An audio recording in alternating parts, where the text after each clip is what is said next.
Hello, everyone. Welcome to our live stream. We're live, right? All right. Hi, everyone. How are you? We're going to ASMR this live stream today. You know what's weird?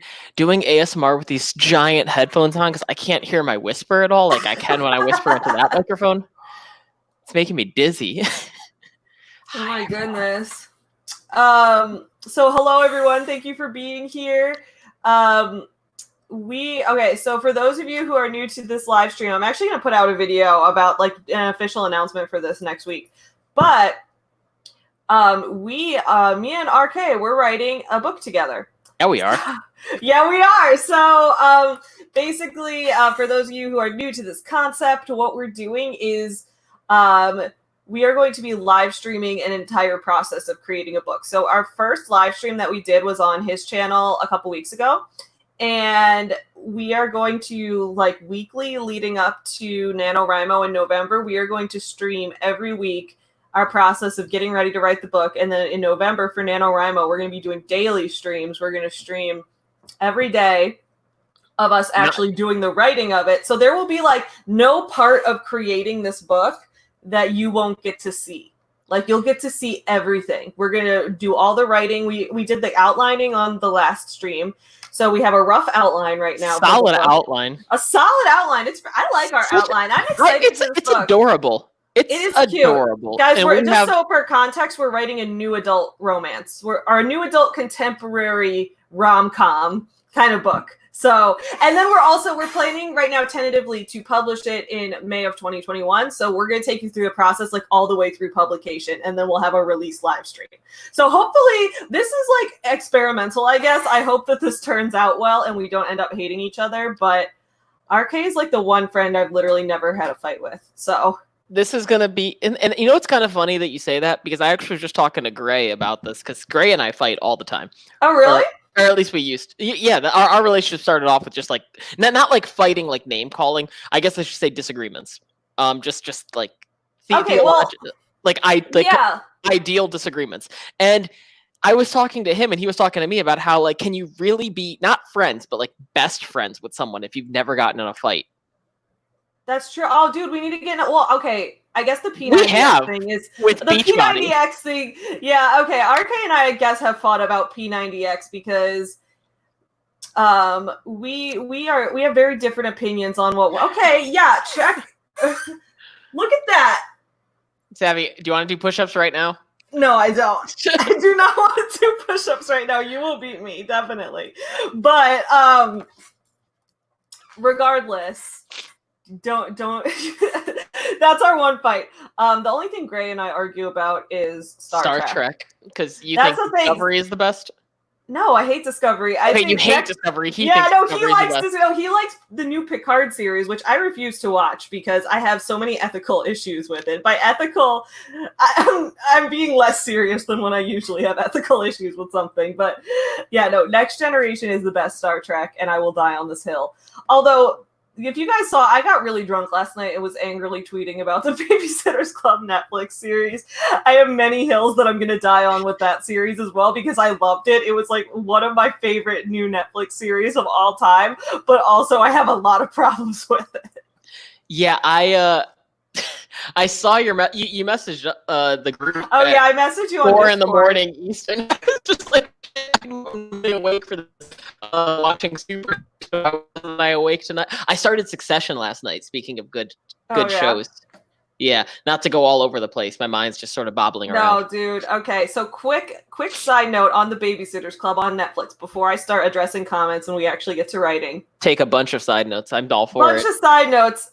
Annotate this live stream. The Babysitter's Club on Netflix, I highly recommend. I watched it all yesterday, and it was fantastic, and it's fairly faithful to the books. Like, it's modern adapted, so it's like takes place now, but other than that, it's really faithful to the books.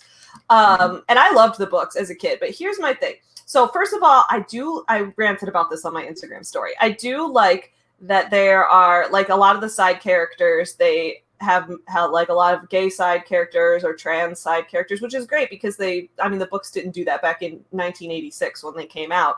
So it's nice that they're doing that. I think that's some great representation. However, I've noticed a lot of times TV shows will do this, but will not, like, they won't go balls to the wall. They won't do it with a main character because they'll be like, okay, look, we have some LGBT representation, but we can't do it with a main character. That's too far. And I have said, since I read The Babysitter's Club as a child, Christy is a lesbian. I'm 100% sure of it. And I mean, the show didn't say she wasn't. All the other characters have had a romantic subplot with a guy other than her. So it's still possible. But I just hope they go all the way and actually do it instead of just like, being a weenie. So we'll see. I think you raise a good point about shows need to go more balls to the wall, because I was just thinking about the last Star Wars movie, which was trash, by the way. Oh, everyone trash. watching. No. It's Dave Hollis' fault. And how they included a lesbian kiss scene at the very end for 2 seconds, so they could say that they had a lesbian kiss scene, but they could also cut it out with no impact on the plot whatsoever. So that's one of my major problems with Disney, and why I don't give Disney any of my money anymore, because Disney keeps trying to do this thing where they're like, we have our first gay character. They've had a first gay character like 12 times. They've never actually had a gay character, though. They always have just like one like same gender couple kissing in the background of some of their movies, and then they just cut it out when they send the movie to China.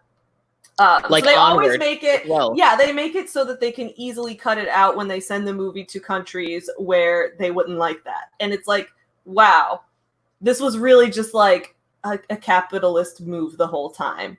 This was not like you weren't trying to represent anything. And so I hate Disney. But I don't want... What am I saying?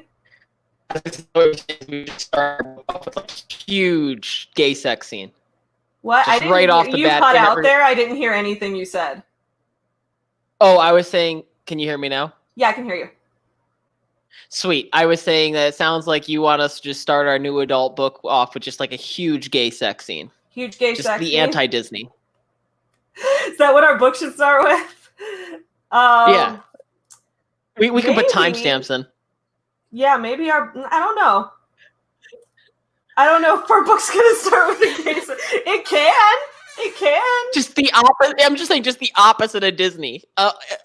Similar opposite. It could have like no impact on the plot whatsoever, but it's just like obnoxiously in your face. It'll just start off here.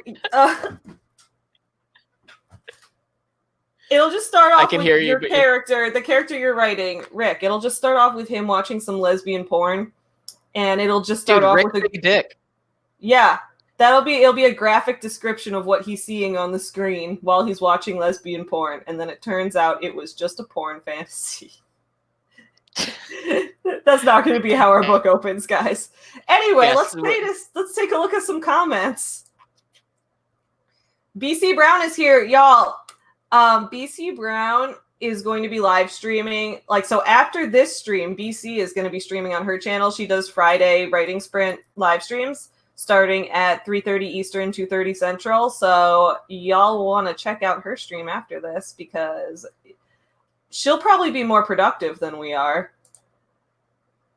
DR says, yeah, if you actually want to get writing done, if you want to get writing done, check out BC's stream. On this stream, we'll get some character stuff done and we'll get some progress on this, but it's going to be a good time. DR says, I don't think I've seen any of your writing videos yet, so I'm pumped. Oh, yay, that's great. I have a ton of writing videos, so yeah, and I'm loving doing writing live streams. I think they're super fun. Oh, yeah, BC's over here plugging the Wednesday night live stream. Yeah, guys, on my channel, I host a writing live stream every Wednesday night, the Author Tube Sleepover. RK is usually there getting high, and BC is usually there, doing she's high, writing. Too. She just holds it together better than I do. She just, yeah, because BC will be high, but she'll be like, oh, I wrote 500 words. RK will be high and will be like, I'm gonna beat this motherfucker at chess. He's from Russia and he's going down. And I'll be like, all right, get some writing done. I am never more patriotic than when I'm playing chess. Because I look at the flags and where they're from, and I'm just like, look, I hate America, but as an American, I'm going to whoop your ass in chess. That's the thing. I think America is like, if you're American, it's like how you can criticize yourself, or like you can make fun of your siblings, but if anyone else makes fun of your siblings, you're gonna fuck them up. That's how it is with America. It's like, I can make fun of America, but if you're making fun of America and you're off in the UK trying to beat RK in chess, I'm gonna get mad at you for making fun of America. Exactly. Like, sit down. Also, I don't know if Americans brought trash talk to chess, but they certainly have perfected it, because everyone who trash talks on that site is American. Everyone else from other countries is just like, good game, fun playing with you. America is just like middle finger emoji, and like just talking shit about what your next move is going to be and why you're going to lose. Mo Writes and Reads says, hi. Hello, Mo Writes and Reads. Oh, DR is currently writing their first book. Yay! That's so exciting. Kimberly Lively is here. Hello. Liv B is working through Camp Nano. Yeah, our Camp Nano. Well, my Camp Nano is, so my business book, it's me doing the final edits and formatting for that, and also planning this book. So Liv B has another important comment later in the chat. Well, Liv B says, yeah, I'm high right now, my people. So I'm not high right now. I'm still hungover from watching the Babysitters Club yesterday. I drank so much watching the fucking Babysitters Club. Although, guys, I'm not going to... I've already went on a live tweeting rant while I was drunk about the Babysitters Club. But I like how important things are to you when you're drunk. Things are so... Well, like the most minute details are the most important things in the world to you when you're drunk, and it is so lovely. When I'm drunk is when I go on, and when I get into Star Trek fights a lot, I'll be like, you have the wrong opinion about Star Trek, and we need to talk. Are you a confrontational drunk? I'm confrontational all the time. Fair. All right. Yes, P90X is the devil. You are right. And I don't know if you mean that because P90X is very difficult, or if you mean because it's owned by Beachbody, which is a predatory multi-level marketing company. But either way. Because it burns calories.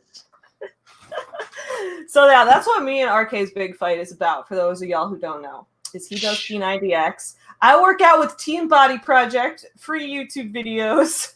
I mean, yeah, I'm not going to recommend people I'm not going to recommend a $10 a month subscription to something if they just want to get it for free and not pay. Like, go for that. It's a hill I will die on right next to you, Savvy. Star Trek The Next Generation is the best series. Others are awesome and valid in certain ways. But yes, The Next Generation is perfect. It is literally the perfect TV show. Like, I would go so far as to say it's not just the best Star Trek show. I think it is the best television show of all time. Is it better than Degrassi, The Next Generation? Yeah. Oh.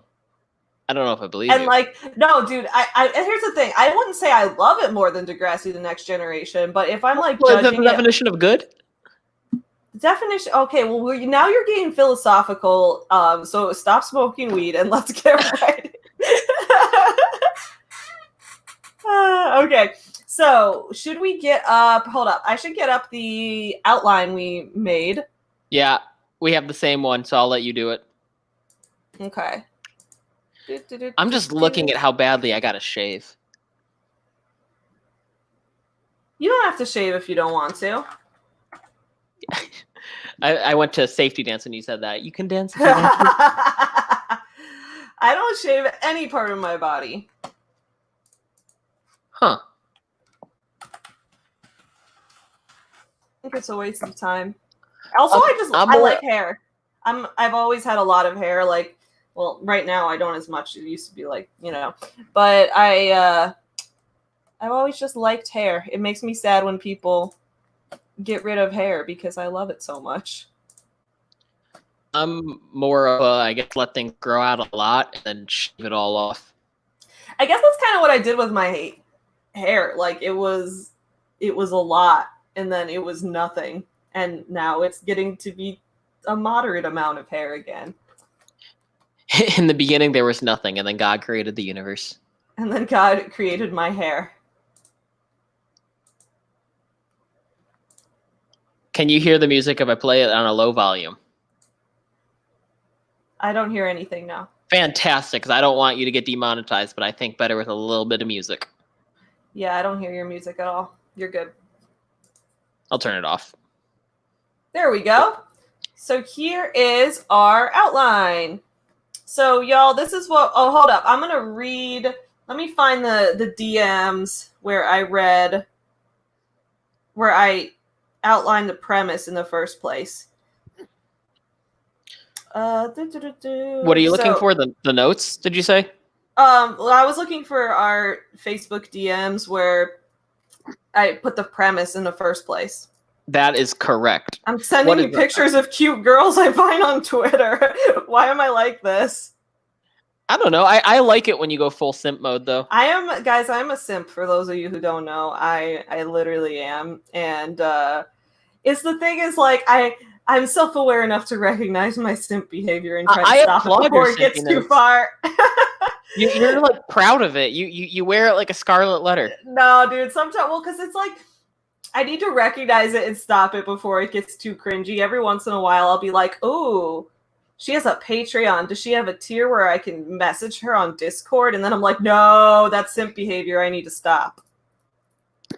I'm picturing a subversion of Superman where everyone has an S on their chest because it represents simp, and the superhero is the only one who doesn't. Oh, I like that. That can be another in-universe thing along with TERFs all the way down. Yeah, we can have TERFs all the way down and super simp. Super simp. That's me. Guys, just so you know, I'm just messing around here, okay? No, we have a book coming called TERFs All the Way Down. No, I mean, I'm messing...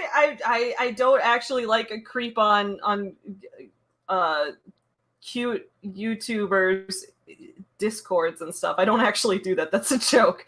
I just gotta make sure, because like nowadays, like if I ever get famous, people are gonna be like, "Look, Savvy's a full simp." Yeah, but that's not offensive. Being a simp is offensive to you. Is it? Yeah. I worry that people will think it's internalized misogyny or something like that. I can promise I'll never cancel you over it. I appreciate that. I'll never cancel you either, even though I disagree with your choice to use P90X, but I will never cancel you for that. I think... Thank you. Yeah. You have the right to work out in whatever bullshit way you want to. Look at this progress. We're coming together. BC Simps 2, so y'all can start a baby Simps club or whatever. Like the Babysitters Club, that's what it was, yeah.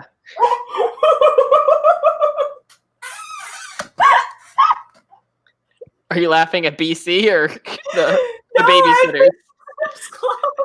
Oh my god, we've got TERFs all the way down. We've got the Baby Simps Club. Yeah, we just have to make sure that it's clear to everyone. It's not simping babies. It's not Shane Dawson. It's it's the Babysitters Sean Club. Boston. Yes. Guys, our book has a character named Sean Boston, and yeah, that's our antagonist. Not Shane Dawson. We just kind of wanted his name to be a little similar. Anyway, so and he has the same hair as the 2014 Shane. Yeah, he has the same, as Shane back in the day, back when he straightened it and all of that. So here's our premise. Female character is a freelance digital artist. Male character is an up-and-coming indie musician. After the 2020 quarantine causes them both to suspend their touring, convention, and performance circuits, they both turn to the internet to find a new fan base. When it comes out that major celebrity musician has stolen the art for their recent album cover, both male and female main character make a reaction video and find each other in their comment sections. What follows is a strong friendship and a series of collabs and the realization that controversy sells online.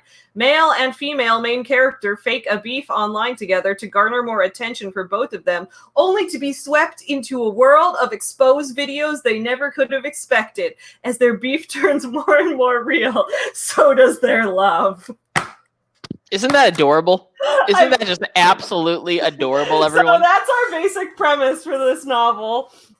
So then over here we came up with this outline on a previous stream using the take off your pants outlining method.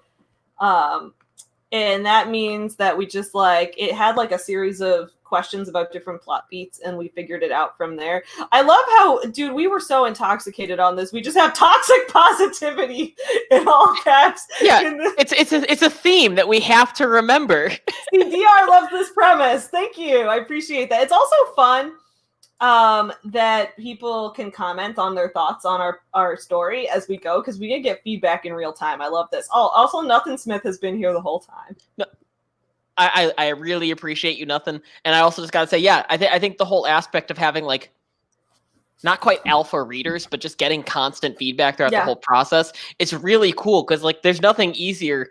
I mean, it's a lot easier to adjust an ongoing work in progress than to adjust that first draft, because it's something, even if it's a complete piece of garbage, something about it feels so complete. And each decision you make, you have to, like, reflect on how many minor decisions you have to tweak behind it. Yeah. Also, you said toxic positivity stood out to you. Llamageddon stood out to me. Oh my god, Llamageddon. Okay, wait, yeah, okay. So I was so drunk when we made this. Now I need to remember. Because we talked about Jimmy Neutron, and that's where the llamas came from, because of Carl. Oh, well, also because we were talking about Shane Dawson and his pig merch, and then we decided that Sean Boston would have llama merch instead. And so when they have Dramageddon instead, it's Llamageddon. But remember, it's not Shane Dawson, guys. It's not. It's Sean Boston. Okay, so our main character is Rick, the chubby drummer, and Lindsay, the big titty goth aesthetic. I mean, we have to have the archetypes in mind. They're easier to remember when they're archetypes. Yeah, so, okay, here we go. So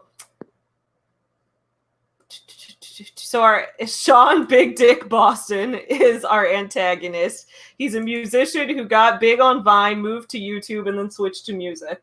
I feel that. I bet he makes TikToks too. Oh, he 2,000,000% is trying to hit it big on TikTok, right? I mean, TikTok is how he's getting people to do his, like, dance moves. Oh, he has dance moves, but really he just stole them from Fortnite. Oh my god. I'm adding this. I'm looking for the Sean Boston part, because there he is. There he is. He's 3 moves he does on TikTok, but really he just stole them from Fortnite. Okay, you guys know, because I just premiered a video on my channel about how Shane Dawson and Rachel Hollis are so similar. I think that Sean Boston is going to have some Rachel in him. He is going to plagiarize the shit out of everything. Yeah, we'll just melt them together. He already stole his album cover art from Lindsay's friend Athena. So Athena's Lindsay's friend, right? Do I have the friends' names wrong? Athena. Yeah, Athena is Lindsay's friend. She meets her at the convention. Friend. Yeah, so he already steals that, and now he also his dance moves are also plagiarized from Fortnite. Yeah, because we wanted them each to have a best friend. So Bailey says, do Lindsay and Rick learn to be their true, authentic selves? I think so. Yeah. I think they do. Well, I mean, I don't think they're going to make a complete turnaround, because this, I don't want it to be cheesy. But I think that it's going to be cheesy. It's absolutely going to be cheesy. It's going to be cheesy. They're going to, yes, they will. Mo Writes Reed says, constant feedback could be a good thing, but I personally also feel like it might hinder my creativity and what I want if I were to do that. Y'all are brave. Thank you. And yeah, here's the thing, is if, like, along the way people are like criticizing things in this process, like, obviously we will have to choose what to take and what to leave. Like, even in our first stream that we did for this, when we did the outline, we had some people giving us advice that some people were giving us, like, conflicting ideas for things, and ultimately, like, we just chose what we wanted. Yeah, and I mean, worst case scenario, we write a shitty book. It's not the first time I've done that. Like, yeah, nothing wrong with the shitty book. And, like, you know what, even if the book, I don't think it's gonna be shitty. I think it's gonna be cute. I agree with you. Very Bad Books is here. Hello, thank you for being here. All right, so do you have some character development exercises that you think we should do? Yeah, so actually what we were going to talk about doing on this stream as well is, if anyone wants to join us in doing these character exercises for themselves, we can include a link in the chat, and y'all can do these and y'all can do similar exercises with us. Yeah. If that sounds good. Here we go. Character plans. Yeah, I'm on the same website. The website we're on is storyplanner.com. It's completely free. It's an incredible resource for anyone who... Storyplanner.com is where we're going for this. Yeah. So for anyone who's... Oh, yeah, we can just share screen it. That's what I'm doing. So oh my god, they're using a Canva stock image. I mean, yeah. Go. This is not okay. This is a free Canva stock image. Like, you don't even have to have a Canva membership to use the stock image. They're smart, okay? They're saving money where they don't have to spend. So yeah, if you go over to, I think it would be, I wasn't on the homepage when I did it. I think it's under story summaries. And then we have, oh no, that's chapter plans. The story world character plans. That's what we want. All right, we're doing character plans. Oh, also, let me pull up, I made an aesthetic. Where's yes, you did. And this is the first time I've ever worked on a book that had an aesthetic board. Dude, I love aesthetic boards. So let me find my aesthetic board. It's on Everyone Canva. in the chat, do you like aesthetic boards? Do you feel like they help you write, or do you feel like they procrastinate writing? Both. Yeah, so we have the character plans right here. And I figure, I mean, so they have 3 stages. There's the light bulb, which is like early stage development. They have the sort of outlined head, which is developed. And then they have the brain, which is like the most in-depth it gets.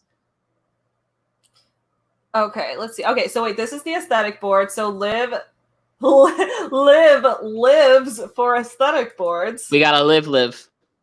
They both help and hinder. They sound like weed. They sound just like marijuana. So here is our aesthetic board for this book. That's the one I made the other day. This might change as it goes along. But here we've got Lindsay, and here we've got Rick, and here's Sean Boston doing some music right here. And I'm sure this isn't exactly how they look. I had to use free. Wait, Sean Boston's in the bottom center? Yeah, this is him. Man, what a prick. Yeah, I'm sure the guy in the photo is very nice. I'm sure he is. Just a stock photo, dude. And then there's Lindsay and Rick falling in love, but they're not. It's not really going to be like this because we have to social distance, so it'll actually be over Zoom. Yeah, they're gonna kiss over Zoom. Zoom doesn't have good aesthetics, so I put this picture of them falling in love by this bisexual pride flag sunset over here. This is gonna be fun. I do like the aesthetic board quite a bit. So yeah, BC says they're procrastination. Yeah, you know what? I actually do them after the story sometimes too. Like, I usually do them before the stories to figure out like a tone, and then I do better looking ones after the story to use on Instagram. Elvis, I only recently discovered my main character doesn't like dates. Fruits. I would have never been able to make that up before he was forced to have dinner with someone he wasn't a fan of. I love that. Oh, that's fantastic. Awesome. So we're going to do character plans. Is it this one? I'm just looking at any of them. I went to the Proust one just because I didn't know that there was I didn't know he had a character questionnaire. But we don't have to do that because I'm not sure how it's literally like interview questions. Like, what is the trait you most deplore or hate in yourself? All right. I'm trying to find the page that you're on. It's the one. It's the center. It's the center row. It's the one all the way to the right. That's the one I was looking at. But I'm all for doing a simpler one, like the character blueprint or the character sketch. The Proust outline. Yeah. Oh, character archetypes. An archetype is a character type that repeats regularly. These archetypes are based on Jung's work. Let's take a look at it. So, okay, Which one do you want to try? Do you want to start with archetypes? Yeah, right there, all the way to bottom right. Yeah, let's start with the because they have levels, right? We should start with the easy ones. Yeah, let's start with archetypes. Because this is kind of cool. When you look at it, it starts off with like actual archetypes. The innocent, desire to reach paradise, goal to be happy, greatest fear to be punished for doing something bad or wrong. Like, this is really cool because it relates directly back to the take off your pants outline, where the first question, no, not the second question is, what's your character flaw? And these archetypes are cool because it has the flaw right here. To be punished for doing something, like their greatest fear is to be punished for doing something bad or wrong. Or their weakness is their naive innocence can be boring or lack realism. So right there, you know, a weakness they have to overcome. So we don't have a title yet, so I'm calling the project Sean Boston Big Titty Goths. That will sell to Chuck Tingle's audience. No, because no one's getting pounded in the butt. Pounded in the butt. Sean Boston, Big Titty Goth aesthetic. Pounded in the butt by butts. By Sean Boston's Big Titty Goth aesthetic. But now it makes sense. There we go. Shout out Chuck Tingle. Shout out to Chuck Tingle. Actually, Legend. it like legitimately is a good writer. Like, I don't know if y'all saw the video I did for Valentine's Day with Jenna Moracy. The two of us did dramatic readings of Chuck Tingle and reacted to them. And like, And you were drunk. We were very drunk. Very drunk. But his writing is actually really good. Like, his book, Pounded in the Butt by My Own Butt, the opening line to that book is, "Where does the miracle of science end and magic begin?" Such a profound statement in Pounded in the Butt by My Own Butt. And then it leads into like the question of the ethics of like experimenting on humans and things like that. And then it turns out that a scientist experimented with some stuff and made a sentient butt. I think one question he has answered like definitively is butts are funny. Butts are funny. Butts are hilarious. Dude, okay, so this is a side note, but I was watching this review of Shane Dawson's movie Not Cool, which his movie is. Oh my god, I've been watching all of the reviews of Did you watch the I Hate Everything review? Yes, I did. With his like cartoon face going. Yeah, dude, you gotta watch the I Hate Everything's Not Disney collection reviews and Not DreamWorks collection. He reviews all the shitty knockoffs that people do of like Disney movies and things like that. It's really funny. Anyway, in that review, he pulled up this comment that was like, was someone trying to defend the movie where they're like, "Poop is funny, people, wake up." And like, I agree with that. I mean, I disagree to an extent.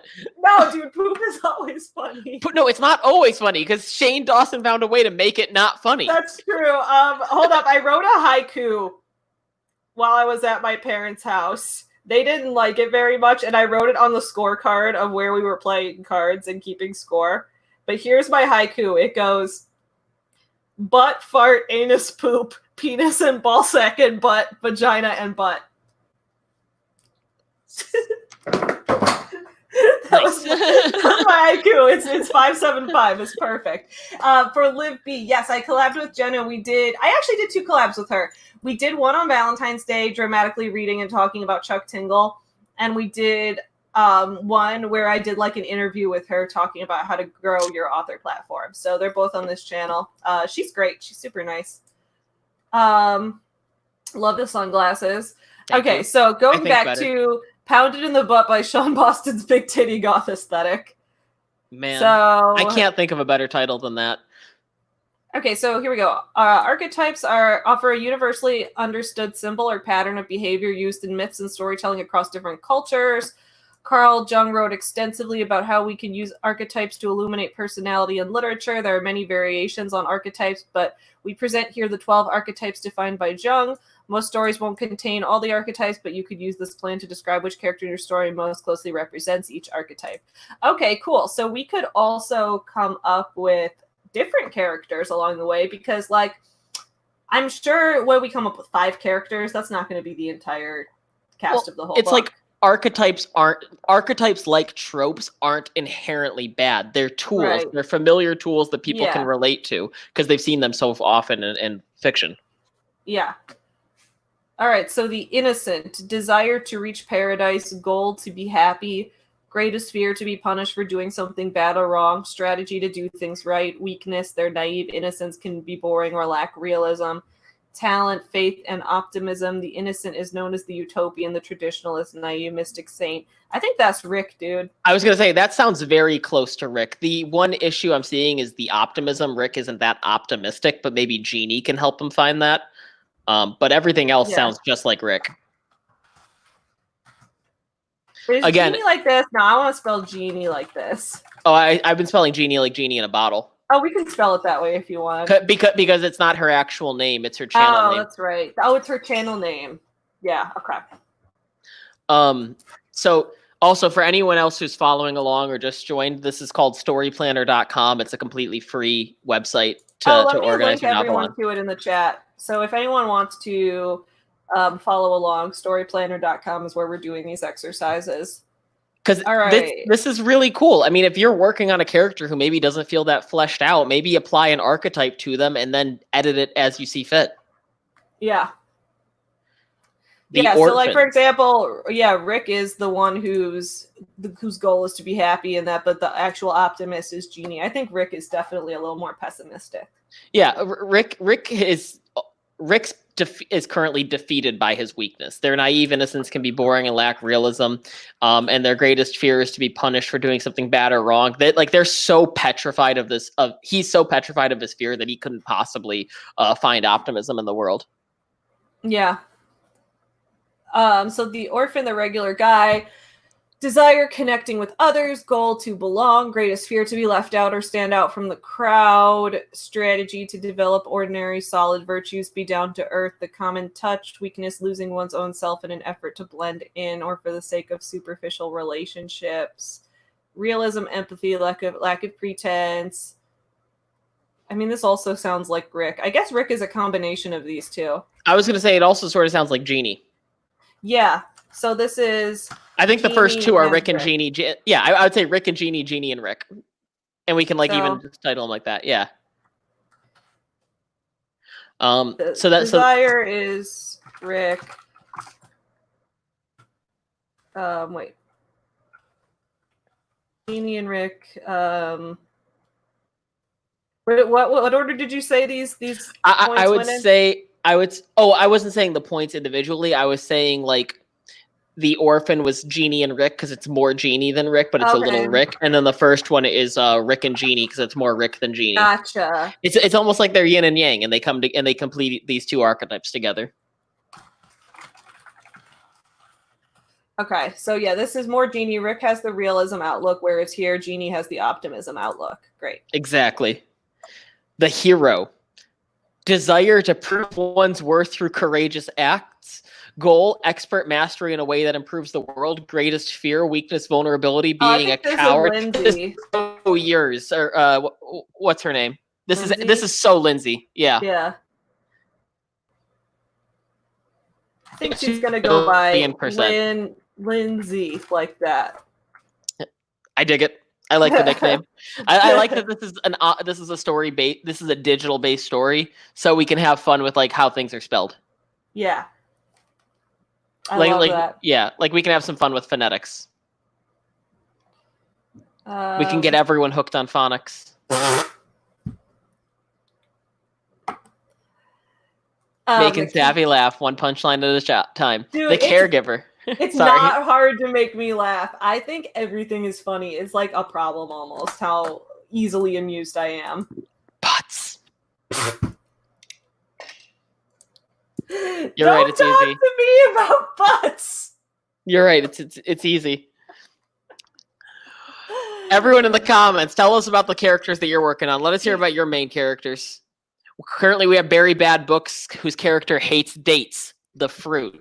Let us know about your characters and what they hate. Lindsay has a great butt. I mean, duh. She's also big titty goth aesthetic. Yeah, so, guys, Lindsay's hot. Lindsay's hot. Not to objectify her, but I want her to be hot. Sorry.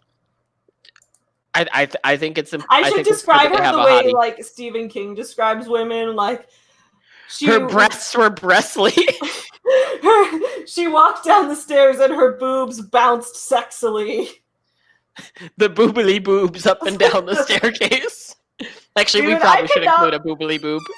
I cannot believe Stephen King's obsession with boobs. Like, I get it, but like he doesn't stop writing about it. Even like the grandma characters get described by their boobs.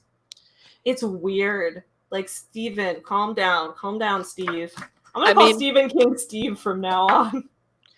Liv B, tell us more about what Emery hates, and calm down, Steve. So let's calm down, Steve. Yeah. Calm down, Steve. The caregiver, desire to protect others and care for others. Goal to help others. Greatest fear, selfishness and ingratitude. Strategy, doing things for others. Weakness, martyrdom, and being exploited. Talent, no one in our book is this. We don't have a caregiver. I should zoom in to make this bigger. There we go. BC's character is self-centered, superficial chick who has to learn how to accept her new life. She no longer can be focused on herself because ghosts need her help. She sounds like the hero. Dude, I love. Wait, is this the one I read the first chapter of? Because I love this book so far. If so, do we not have a caregiver? Let me see. Well, we don't need. There's 12 archetypes. We don't need one of each. Athena might be a little bit of a Pokemon caregiver. deck. Yeah, we can make Athena the caregiver. She might not totally be the caregiver, but I think that she is largely empathetic and selfless. But I don't necessarily think that her goal is to care for other people. So I will say just in the altruistic sense, not an actual caregiver. Yeah, because I was gonna say, the caregiver is also known as the altruist. So I feel like maybe. Yeah, I feel like Athena has the altruistic element, but I don't think she's like actually caring for others. Like she can be an empath. Yeah.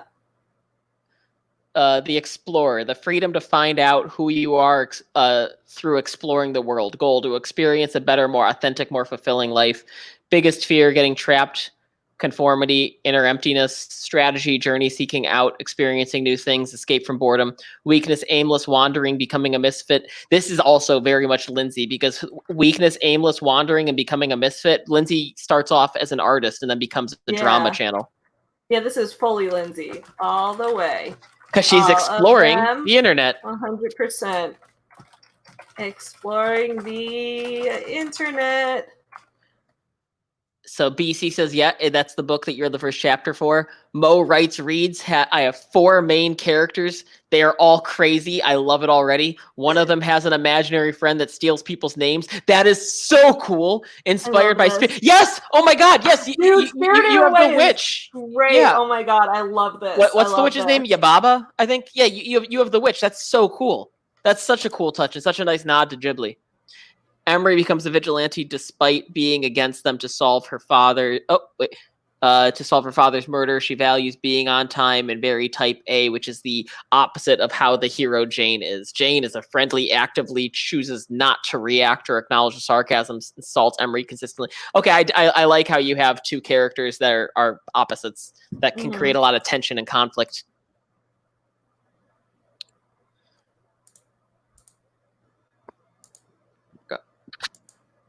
Love it. On to the Rebel. The Rebel. Revenge or revolution. RR. Wait, I really dig how that's described. Like who's the rebel? They want to kill everyone in the name of revolution. Goal, to overturn what isn't working.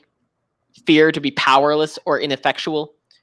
That's a cool fear. Yeah. Fear. Let's see. Strategy, disrupt, destroy, or shot. I like the alliteration of the Rebel. We got disrupt and destroy. I feel like we got this revenge is like and revolution. Me in real life, like not in fiction. I am afraid of being powerless and ineffectual. Like this is real.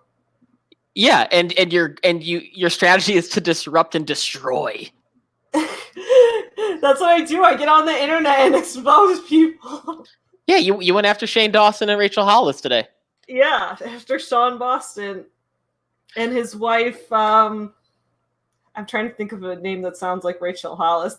She can be his internet girlfriend, his Minecraft girlfriend. What if you replace the R and the H and you get like as the initials, so her initials are HR? Yeah, I can do something with that. Haley. Because I think Sean needs comrades. He needs an ally. Our 2 protagonists have an ally. He needs an ally. He needs an ally. And I think he might have like more than one. I mean, he has a fan base as an ally for one thing. So that's a thing in itself. Maybe he won a Stars series about directing. No, Sean is not a filmmaker. He is a musician who uses Vine. Maybe he won a Stars competition for musicians. Dude, what if Sean got famous from like a viral American Idol video? Oh yeah. Well, I think he probably had a viral Vine where he was like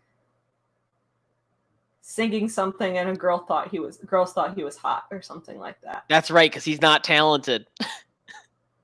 I think he's probably decent at music, but he's not like you know how like YouTubers are like okay at music, a lot of them, but they're not like amazing at music.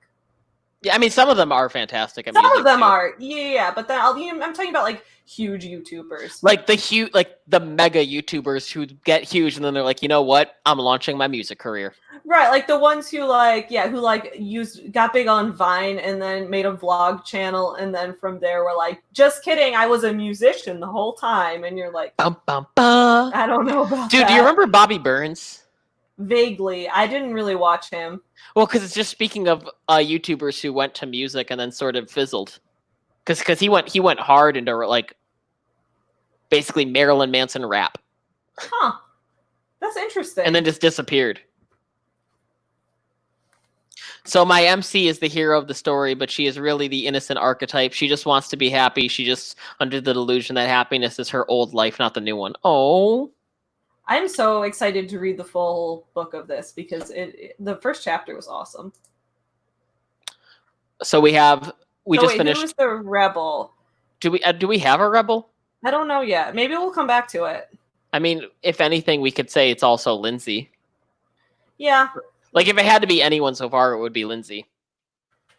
And this is another thing that you can do with archetypes, I guess. You can apply a character to multiple archetypes. Yeah. Yeah, Rick was a couple of them, and Jeannie was too. The lover. Ooh, the lover. Intimacy. You want to take on this one? Goal of being in a relationship with people, work and surroundings they love. Greatest fear is being alone, a wallflower. Oh, dude, this is me too. My greatest fear is being alone. Your greatest fear is being alone, ineffectual. Blah. Yeah. If I'm alone for more than like an hour, I start to get upset about my life.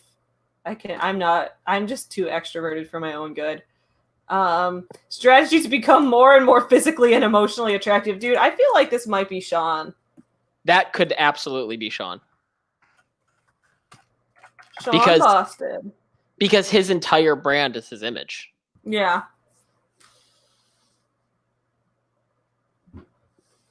Come on, play. There we go. I had to get some Third Eye Blind going. Because I don't just listen to hip-hop. Cut ties with all the lies you've been living in. And I like their song that's do do do do do do do. Oh, Semi-Charmed Life? Okay, seriously. Everyone gets so like they are not a one-hit wonder. I know people. Dude, I used to listen to Third Eye Blind in 8th grade all the time. No, I don't listen to much. I listen to their 2 most famous songs, and I piss so many people off when I'm just like, guys, come on, they have 2 songs. No! They don't. And like, I acknowledge they're not just a 2-hit wonder, and they have a decent fan base. I just like making that joke. Oh no, did I just offend Lieber Snowy? No, she's singing, you know, the song, and they go, do, do, do, and then it goes, goodbye. Okay, yeah, she's singing along. Phew. I thought she was like, he's singing goodbye, everyone. Like, goodbye. Fuck off. You want to talk about Third Eye Blind like that? You can get the fuck out. I'll give you a third eye. Like, okay, phew. Lieber is... No, I see you're not actually... I didn't offend you. I'm happy. I'm relieved. Also, BC, I really want to read that book. So I agree that Sean Boston is absolutely the lover. I think Rick is the creator. So if we're looking at the creator to create things of interest, I guess Lindsay has that too to an extent. Lindsay's a little, like, she's an artist and cares about creating cool things, but she's also a little bit preoccupied with her, you know, not self-consciousness, because Rick has self-consciousness, like, in a good way. Lindsay's preoccupied with, like, desiring fame and attention. And Rick, this might be Athena. You know what? This is Athena. You're right. Because she is a perfectionist and like, yeah, I was gonna say she's her greatest fear is mediocre vision or execution. Like she's an incredibly talented artist. Yeah, so talented that Sean Boston stole everything. Sean Boston steals her art for a cover. Man, fuck Sean Boston. Fuck Sean Boston. Fuck Sean Boston ass. That'll be one of the first T-shirts. Fuck Sean Boston. Cross your chest like a seatbelt. Yo, we should actually make llama merch. Oh, of course. We should make merch for Sean Boston and Sean Boston getting canceled. Yeah. Okay, so we made got a shirt with a llama with a talk bubble that says "Cancel Sean Boston." let's make Sean Boston famous. It'll be funny too because it'll be like a great marketing campaign because people will be like, "Oh my god, who's Sean Boston that we need Cancel to cancel?" Sean Boston. And then everyone will buy the book. Real. Yeah, that's the goal. Guys, we want that orange banner. Oh, that's what we're calling the series, right? The Quest for the Orange Banner. Quest for the Orange Banner. Don't worry, we'll make sure we guarantee to get it by putting in a category that like you just have to sell one book to get it. But is there a category that's specific? We can try. Oh, there are absolutely categories like that. Okay. One of the fun things I've done with A.G. McDonald, and everyone watching should check out his channel because he's fucking fantastic. He and I have done market research, like going on Amazon and looking through all of the subgenres and categories and going through their new releases and their bestseller rankings and like lining it up with what their bestseller ranking is with the Kindle bestseller calculator to see how many copies you have to sell per day to dethrone them as a bestseller or as the top new release. Oh shit! Can you do that for me in the women in business category? I want to see how many copies I'll have to sell to dethrone Rachel Hollis. Yeah, we'll do. I mean, because probably that's one a of my lot. goals with #SavvyBusinessOwner is on. I just want to dethrone her for one day. Like it doesn't have to last. So don't put a pre-order up at all and just tell everyone, listen, everyone's going to buy this book on this day. If you put up a pre-order for the ebook, it downloads to everyone's Kindle on the release day, and then that counts as that day. I thought it counts on the day that they buy it. No, I think it counts on that day. We'll look into this. Because in that case, I could do a pre-order. Guys, when I release #SavvyBusinessOwner, I just want to dethrone Rachel Hollis for one day. And because I'm releasing it on my birthday, I just want my 28th birthday to be the day that I dethrone Rachel Hollis as #1 in the women in business category. BC says, it's important to remember that our characters don't have to have all the traits in the archetypes. As long as they have most of them, then your characters spit. My BF did that when his first book came out. He made t-shirts that said, I hate Travis J. Grundon, and people flocked to find out who he was. All right. Yeah, we've got to do this Cancel Sean Boston merch. Cancel Sean Boston and I hate Sean Boston. Wait, let me just check to make sure, like, because I was going to tweet Cancel Sean Boston right now. But let me just check that there isn't, like, some guy named Sean Boston. We're about to ruin his life. I'm laughing because it would suck if that happened, not because I'm laughing at the... Okay, I don't see a Sean... Like, there's a Sean Boston on Twitter that spells it S-E-A-N, but if we spell it S-H-A-W-N, we shouldn't step on anyone. Yeah, the closest was... I mean, I see, like, one Sean Boston in the world, but it's not exactly, like, a known person. And then I see... The most famous Sean Boston is Sean Patrick O'Malley, and he's famous Sean Boston because his name is Sean, and he's the Archbishop of Boston. All right, cool. I just tweeted it. Look at Savvy building up hype for this book a year before it's published. Yeah, it's not even written yet, but I'm building up hype. Cancel Sean Boston. Maybe that'll be the title. It'll, like, cancel, like, you know... Oh, we're spelling it like that? S-H-A-W-N? Well, that's what because on Twitter there is a guy named Sean Boston with S-E-A-N, so I didn't want to hurt his feelings. Great, so we'll do Sean that way. What's that book? It was John someone must die. John something must die, right? There was a movie called John Tucker. That. John Tucker Must Die. Yeah, that was a pretty funny movie. I liked that. So cancel Sean Boston. We have and this is what we're talking about. We love doing this process with y'all. Because we're getting immediate feedback. All right. So if everyone in the chat, let us know if you think we should title this book Cancel Sean Boston. Or Fuck Sean Boston. No, I don't think that won't get... I don't think you can swear in the title. I think it'll hurt your SEO. Okay, fine. The subtle art of not giving a... The subtle art of not giving a Sean Boston. Not giving a Sean Boston. My little girl has an imaginary boyfriend named Sean Rainbow. That's really cute. Yeah, we can do a world crossover. Sean Boston can make a song called Sean Rainbow. Sean Rainbow is the Mirror Universe version of Sean Boston. He's actually a nice guy. So, okay, the Jester. Desire to live in the moment with full enjoyment, to have a great time and lighten up the world. And again, we don't need to do everything. I feel like this character could be like... I imagine maybe Sean has like a like a bandmate or like someone he makes music with, or someone who's a regular on his channel. His drummer. Yeah, Sean's drummer. We need to name him Sean's drummer. Well, Rick is a drummer too, right? So maybe they connect. Maybe he becomes friends with Rick at some point. Maybe it was his drumming videos that taught Rick how to drum. Oh, Sean's drummer who made drumming. Okay, he made YouTube tutorials that helped Rick become a better drummer. We need to name him though. What should we call him? Sean Rainbow is him trying to capitalize on the LGBT community without actually meaning it. He's really homophobic. That's a thing. Yeah, maybe. Okay, Sean Rainbow is the song he releases during Pride Month to try to capitalize on LGBT things trending.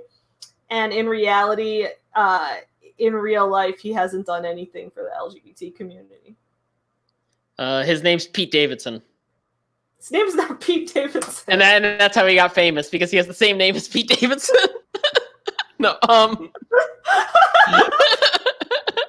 everyone found him, but they're like, "Oh my god, is this Pete Davidson?" No, that's different like guy. My grandfather had a friend named Bill Clinton, and that's just solid. Yeah, like he's like, I don't know if Bill Clinton's even still alive. Like my grandpa's friend, not like the president. I was about to say, yes, he is. Oh man, Dave Peterson. There we go. There we go. Thank you, Liv. Dave Peterson's a solid name. Dave Peterson. Look at Liv contributing. And they call him Big D. Yeah, everyone in this group has big because we have big Dick Sean, and now we have Big D Dave Peterson. So maybe together the group is the Big D or the Big Dicks or something. Yeah. Dave Big D Peterson, that's his name. Getting over his breakup with Ari. With you? Wait, you dated Big D Peterson? No, Ariana Grande, Pete Davidson. Oh, Ariana Grande. Oh. Yeah, maybe this guy dated Ariana Grande too. or an Ariel. Heavy D. Heavy D. That's a nice nod to Okay, Dave Peterson, Big D. Hey, Nikki. Nikki's here. Hey, Nikki. We're just going through an archetype worksheet at the moment. I'm glad we came up with Big D here. I think he's going to be a good side character. I like him. he'll be moderately large. Yeah. Well, Rick is fat, right? Yeah, Rick's chubby and very insecure about it. Chubby and insecure. So Big D is probably, maybe he's ripped. I don't know. I haven't decided. Oh yeah, just the opposite. Just make him fucking hot. Make him a smoke show. Yeah, but he's actually he's nicer than Sean is, even though he's also hot. Hot people can be nice, and Dave. Yeah, we're getting representation in here. we're getting nice hot rep and mean hot rep. Yes, he's super ripped and really hot. There we go. The sage, the desire to find the truth, to use intelligence in analysis. God damn it. Goal to have oh no, that's the gesture. Goal to use intelligence analysis to understand the world. I mean, that goal is certainly Lindsay, because she's trying to understand the algorithm. That's true. Biggest fear being duped or misled. That's not Lindsay. Well, she doesn't like being, because doesn't at one point Rick and Athena team up and expose her, and she doesn't like that. Yeah, but she was also being a dick. That's true. Yeah, I'm not sure if this character exists in our story. Yeah, we don't need every archetype. The magician, understanding the fundamental laws of the universe, to make dreams come goal to make dreams come true. Fear, unintended negative concept. We don't have anyone like this. Nope. Develop a vision and live by it. Control. Create a prosperous, successful family. Wait. Can I read one more thing from the magician? Their weakness, becoming manipulative. That fits everyone. Everyone for the weakness. The ruler. Who is the ruler? Create a prosperous, successful family or community. Exercise power. Fears, chaos, and being overthrown. Weakness, authoritarian, unable to delegate, Sean. Yeah. This is definitely Sean. So we went through the character archetypes. Now, should we do a deep dive of a character, or is this the stream? I don't know when BC starts. What, when BC stream starts? Yeah, I don't want to touch. BC stream starts in like an hour and a half. Oh, fantastic! 2:30 Central. Yeah, 2:30 Central. Oh, sweet. So do you want to do it now? A deep dive into a character? Yeah, let's save this. Oh, do I have to sign up? I thought I already had an account here. No one steals Abby's password. I'm going to stop sharing my screen real quick. I don't even remember what my password is for this. I'm going to try to figure it out. Well, while Savvy is trying to figure that out, let us know if any of those archetypes really stood out to y'all. Also, what are your feelings on archetypes? Now, we said that archetypes, like tropes, are more tools than weaknesses in a novel. So what are your thoughts on archetypes and the use of them? Pounded in the butt by Sean Boston's big titty goth aesthetic. Yeah, I'm just going to call it Cancel Sean Boston from now on, now that we have a tentative title. All right. I agree with you, Liv. I think it's a great way to start, because like the most compelling part of a character is obviously their flaw. Now, I know speaking in absolutes is wrong, but I feel like that's a pretty safe assumption that a character's flaw is sort of what makes us connect to them. And I like the fact that the archetypes come with flaws, goals, and fears.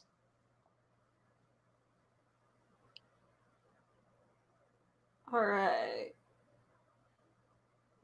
Jeff's character plan. Man, shout out Jeff. Let's try Jeff's character plan.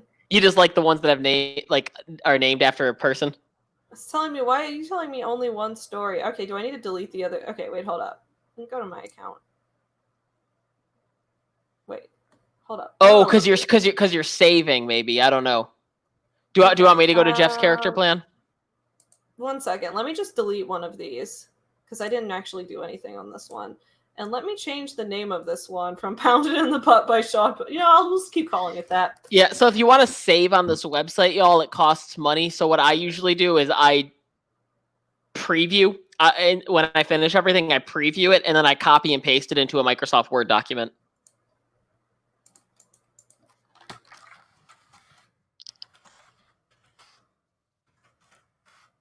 All right, 1 second. I'm going to put this in a document for us. All good. And then one of the cool things about this site is I'm going to share my screen real quick. One of the really cool things about this site is if you're just like starting off and you go to storyplanner.com and you have no idea what you're doing or what you want to do, you can literally go to Story Plans Novel Launcher.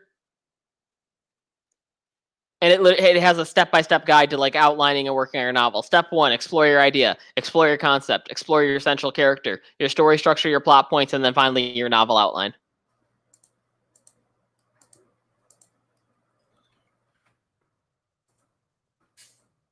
So that's one of the reasons why I love this site. I added all of this into a Google Doc. Our master doc. Our master doc. All right, here's Cancel Sean Boston. This is the same. This is the doc that you sent me from last time. I just added the next page. And to Lieber Snowy, it's storyplanner.com.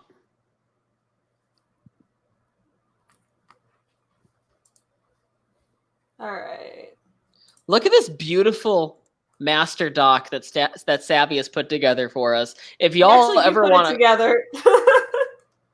My bad. If y'all ever want to write a book with someone, find yourself a Savvy. Oh, that's so sweet. No, I'm having so much fun writing a book with you. This is great. I want to write a ton of books with you now because this is way more fun than writing a book by myself. See, I think that is a really attractive aspect of wanting to co-write a book with someone that you want to make it a long-term strategy with. Because while the first couple books might take you longer to write together, you have to assume by the time you reach that third, fourth, and fifth book, it's infinitely faster than writing one alone and just more efficient.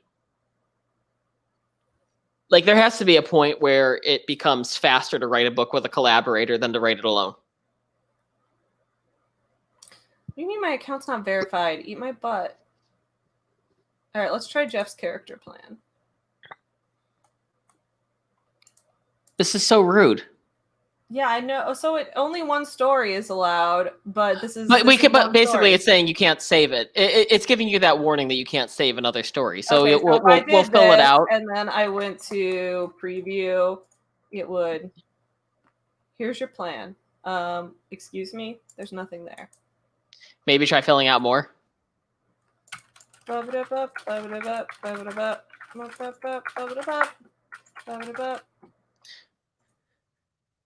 Okay, yeah, that works. Yeah. Okay. Cool. So yeah, you just preview and then you copy and paste it into a document. What's up, everyone? What's up, my small business supporters? Okay, so wait, which one is this so I can pull it up on my screen? Jeff's character plan? Is Jeff's character plan. Man, Jeff is such a genius. This plan was devised by Jeff Cook. We have to give a shout out to the Jeff guy. Cook. We think it offers a great range of short prompts to get you thinking about the key aspects of your character. Oh, Jeff Cook he's an author. Good for Jeff Cook. I will say, Jeff Cook, if you're here, like, you seem really cool, and I appreciate you contributing this character profile, but I just think your website looks a little outdated. You heard it here first, folks. Jeff Cook is a genius with an outdated website. Yeah, like, he's got a Windows Live Hotmail link right here, and I'm not. Dude, he has a Tumblr link. Or no, that's Twitter. Never mind. That's super like the Twitter excited. Logo from like 2007, right? Like, what is this? Back when Twitter was a lowercase t and not a bird. Yeah. I'm curious about his books, though. Storm Shadow. The Allies have withdrawn from Iraq, leaving local government and limited police force to maintain order. Okay, let's dive into Jeff's outline. Okay, sorry, Jeff, you seem cool, but I'm not into your book. Okay, anyway, which character are we gonna start with? I think we should start with the villain, Sean Boston. Also, give me 42 seconds. Okay.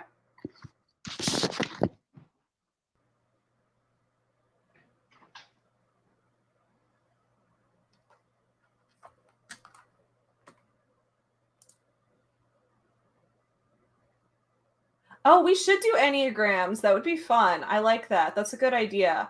We could do Enneagrams or like Myers-Briggs tests.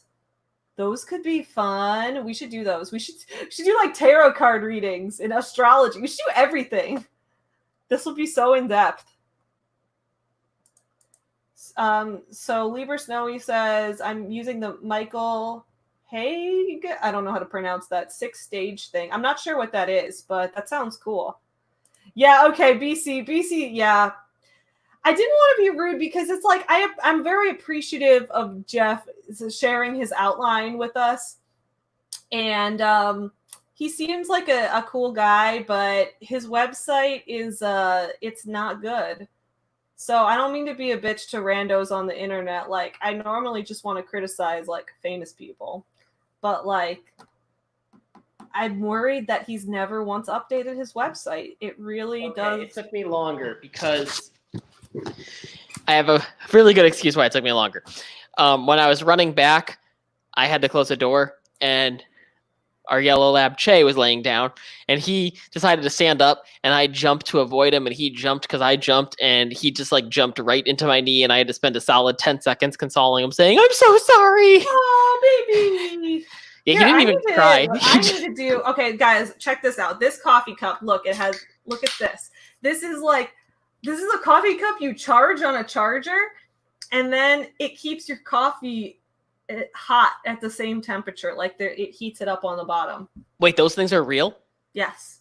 Okay, have you not seen the new season of Curb Your Enthusiasm? I haven't seen it. No.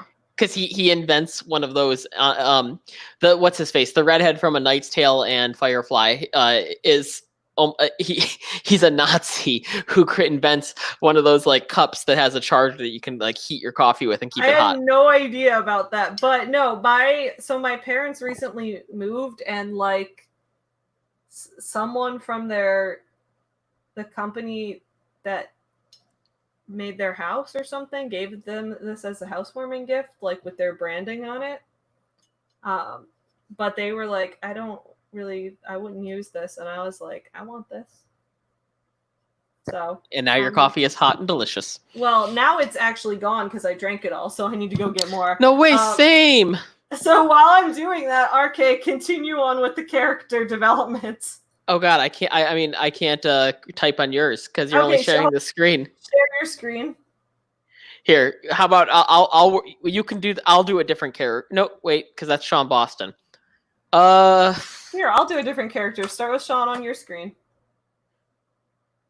Okay, that sounds good to me. If y'all can tell, we really organize this shit like crazy. Okay, I'm sharing. There you go. I'll be right back. Hi, everyone. You're entering ASMR writing pounded in a butt. Hi, Sean Boston. So, the character we're going to work on today is Sean Boston. Sean SHAWN.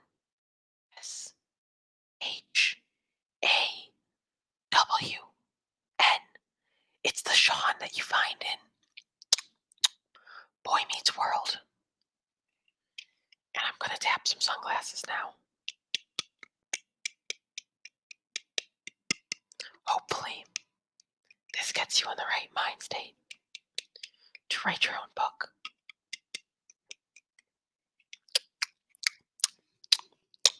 Mouth sounds. Now we have Boston, who's famous for racism and tea parties. John Boston's job. For those of you who weren't here for the outline, Sean Boston is a famous YouTuber. Not big. Okay, Liv, I don't need you to talk shit about me poking myself in the eye. I poked myself in the eye peacefully with the ASMR. It's the power of ASMR that lets you poke yourself in the eye while relaxing others. So he's a famous YouTuber. That was just me coughing in a non-ASMR style. He's a YouTuber and big time.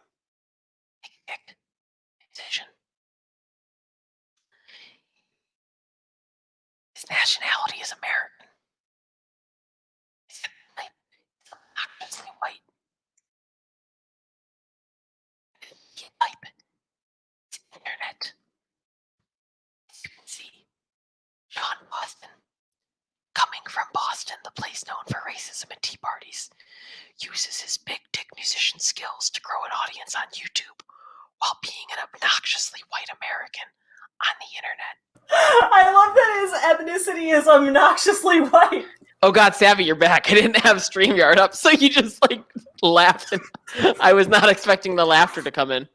I was just obnoxiously white. I was just treating everyone one of those white guys that like has like would be like identify with the fact that he's like, I'm 30% British, therefore I'm British. Yeah, pretty much. He's one of those white guys. Yeah, I think obnoxiously white is its own ethnicity.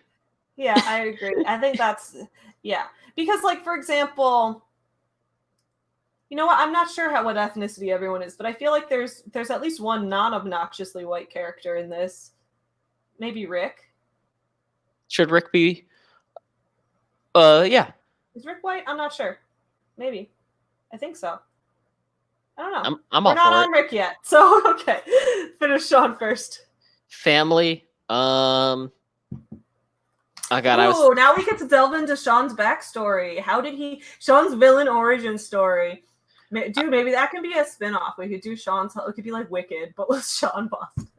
I mean, I'm just gonna look up Shane Dawson's background real quick. I read Shane Dawson's book as I mentioned in my video today, so I know his background pretty thoroughly. So what's his family? Because we'll just use that to start.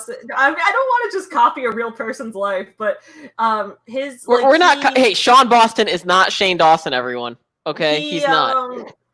He had like a single mom, and reconnected with his dad when he was a vlogger. Like later on, he did like a documentary series about reconnecting with his estranged father. And I think he had like a few siblings and grew up in the stereotypically like white trash environment, quote unquote. I can say that because I grew up as white trash for the first couple of years of my life. Okay, so see, he's not Shane Dawson because he has no siblings. Okay, so he's an only child. Nickname, Big Dick. Big Dick. And then his best friend is Big D. His best friend is Dave Big D Peterson. Together they make... I think Sean might be a more interesting villain if he... Well, I guess... I'm trying to think if we want to have him starting out poor, like we have it right now. Because I guess that could be a motivation for like why he is so focused on success at all costs. I think that makes sense. His greatest fear is returning to his childhood circumstances. I feel that. Thank you for laughing at my jokes, BC. Okay, so nickname. Well, yeah. I don't think is Big Dick actually his nickname. Oh, because that would be too confusing with BD. CBD is Sean Boston Big Dick. Wait, I have something for you. Dun dun dun! Oh, because that's his stage name. His real name was never Sean Boston. It was like Sean Minnesota or something. Sean Milwaukee.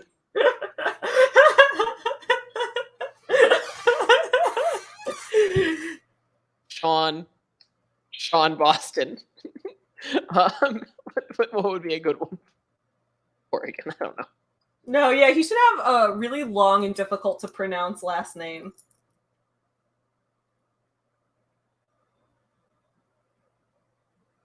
There we go. I don't know how to say that. Neither do I. It's gibberish. Okay. Yeah, so we'll just make sure. We'll have it as a placeholder. We'll give him a really long and difficult name. Yeah, so Sean Boston is his stage name. But there we go. We got his name. Or maybe like Sean is his middle name. He has a different first name entirely. So his name is something like, I don't know, like Paul Sean something. I was gonna say, he sounds like an Elliot. Yeah, his name is like Elliot Sean something. So Elliot Sean spelled like that. Oh yeah, he doesn't even spell it the same. Okay, yeah. So Sean Boston is the stage name. Very good.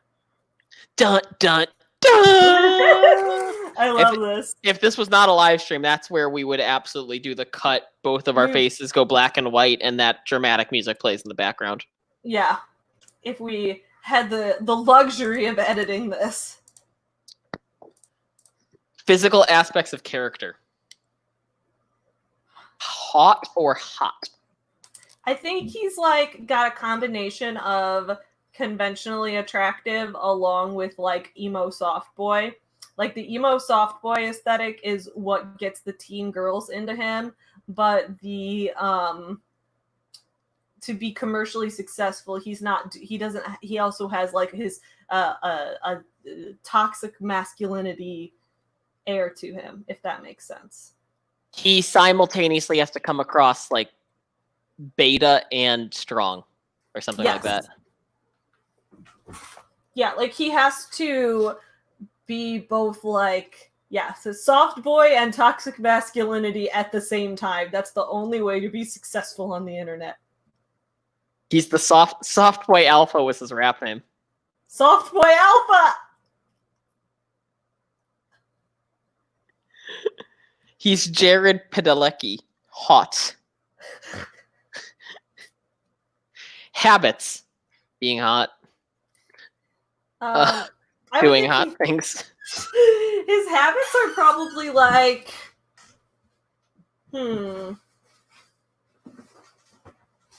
think he probably lies a lot. His habits are lying, dig it, temperature, thermometer, mercury. Okay, so he's a liar. I would say so, and that's gonna be difficult for me to write because I don't know how to lie. So Do you know how to lie? Do you lie ever?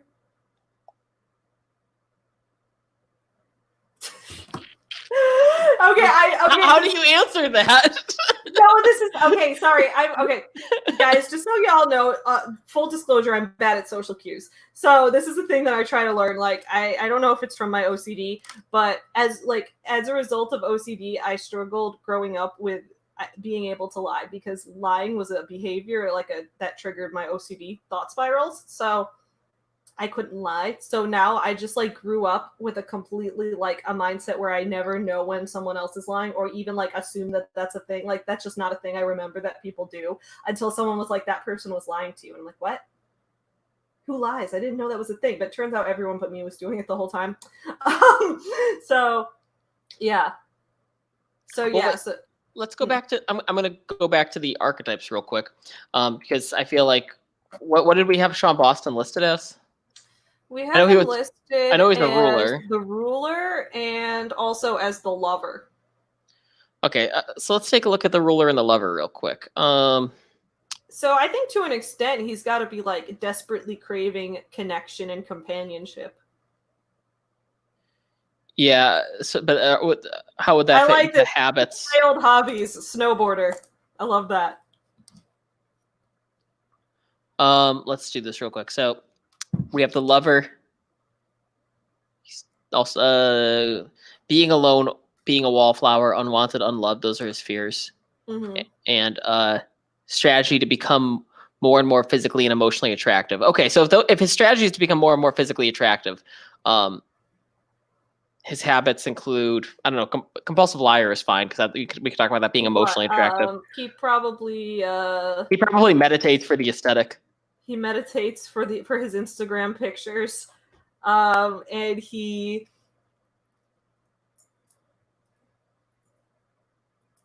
I mean, he clearly works out. He works out. He doesn't work out as hard as Dave does, though. Dave, the drummer, works out the hardest. He does cardio. He does cardio. Dave lifts, right? Dave has gains, and Sean he's just Dave does P90X, and Sean does the elliptical. No! And I do both. No one does P90X in this universe. It's what's it called then? Letter, number, letter?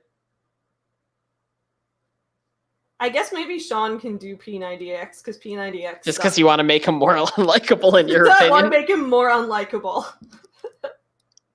Okay, characteristics. So this is where the ruler and the lover are going to come in handy because we have his characteristics. I mean, his fears are chaos and being overthrown. His weaknesses are being authoritarian and being unable to delegate. So characteristics, I mean, self-centered as fuck. Yeah, he's definitely self-centered, and I think, like we were saying, Can't delegate, I think, is a good one. His greatest fear is returning to his childhood, where maybe he was bullied as a kid. He was bullied for being poor as a kid. You know what? This fits really well into the. I don't know why I hold the microphone specifically like that to talk. This fits in really well to the ruler because the ruler's greatest fear is chaos and being overthrown, and his childhood could be chaos. His childhood was chaos, and he doesn't want to go back to that now that he's made something of himself. So his greatest fear is being overthrown. Colors. Oh, we gotta come up with a color palette. Oh, I want to make a Sean aesthetic board. While you're filling this out, I'm gonna make an aesthetic board for Sean. Should I just do Valentine Day colors? Do you think he does that? Oh, because he's so into romance and that kind of thing. Does he? Do you think he has a girlfriend, or does he have He's black and pink. Black and pink, yeah, definitely. He's My Chemical Romance. So does he have a girlfriend? He could have a few. Yeah, that's what I'm thinking. He's got a few girlfriends. He has a few girlfriends, and they can be named Black and Pink. Ooh. He could be dating a girl band called Black and Pink, and just none of them know that he's dating them.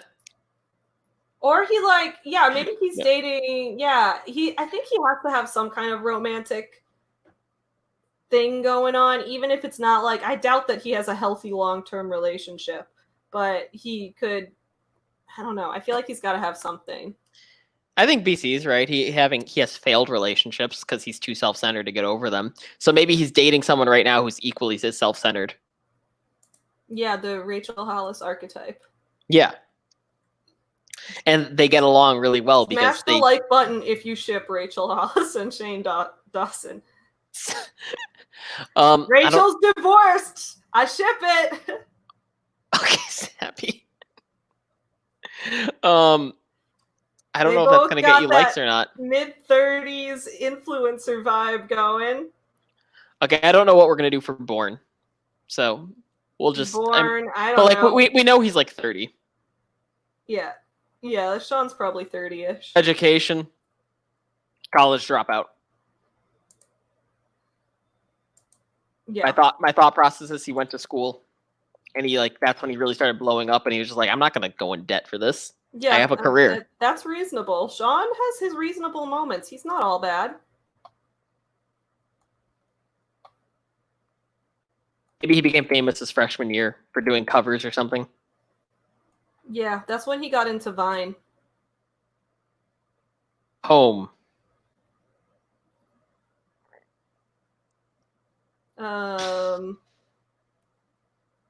I wish you would step back from it. I think he's from like a tiny Midwest town. Tiny Midwest town. I don't know why. Small town. I mean, that works. I'm all for it. Hobbies. Juggling. Butts. Thermometers. Putting a thermometer in his butt. Putting a thermometer in his butt. Taking his temperature rectally. I mean, he has a lot of really good hobbies, guys. We'll have him maybe learn new instruments because he actually does care about music.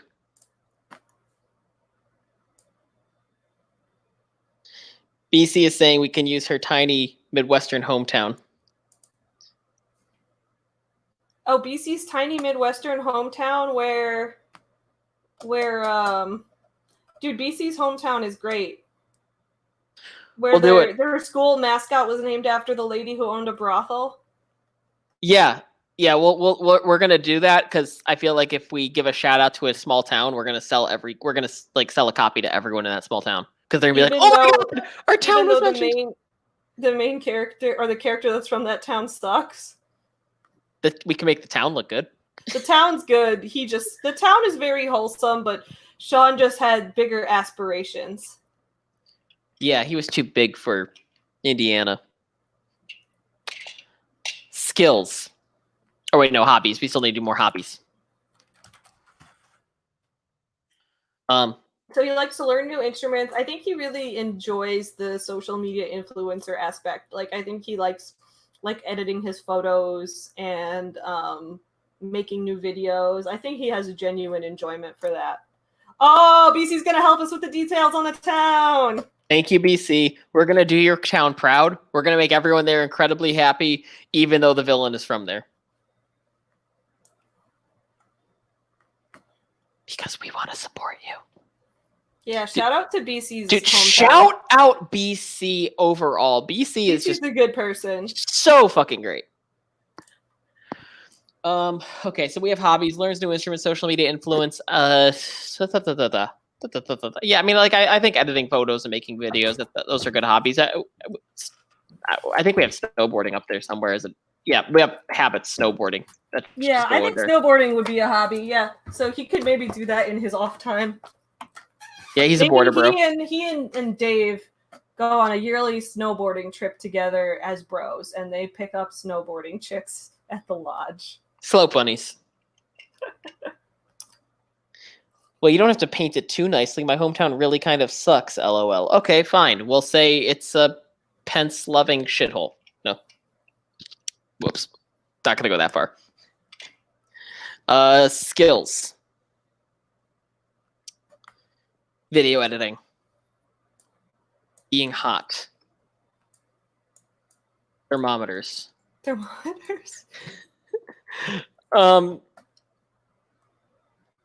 This sounds like Bant. I think close to Sean where... has a well-groomed beard. Okay, grooming. Skills grooming, not like Onision. Oh, Jesus! Yeah, no, not like facial grooming. Like facial. Good Have lord. to make it clear. Weakness. Being too self-absorbed. Yeah, being too self-absorbed. And this is also where I think he's also kind of willfully ignorant. So like he knows to an extent, like in the back of his mind, he knows that stealing people's art is wrong. In the back of his mind, he knows that it's not good to plagiarize his dance moves or whatever. Like he knows that, but like he chooses to blind himself to it so that he can make money off of it because that's more important to him. Now, this is really cool because this is where the archetype really comes in handy. Now, if I can just go all the way to the end of this, we have weaknesses to start with. So, like, we have being too self-absorbed, being authoritarian, being unable to delegate, being willfully ignorant, as in, like, knowing what he's doing is wrong but finding loopholes out of it, outward directed desire to please others at the risk of losing his own identity. That's actually a deep one. He because it's saying he's a chameleon. He'd rather lose his identity and be liked, and that comes into play with him, like shedding off his hometown. He could diss his hometown by telling people he's not from there. Could write a diss track for his hometown, or just tell people he's from Boston. Oh yeah, he's like, I could tell people he's from Boston. He'll admit that Sean Boston is a stage name, but say that it's because he's from Boston. And then his hometown is like, excuse me? Nope. Nope, you are from... We remember 5-year-old. Indiana. Excuse me. They're going to be like, okay, Sean, you can say you're from Boston, but we remember Elliot, Sean, Brett Dietrich.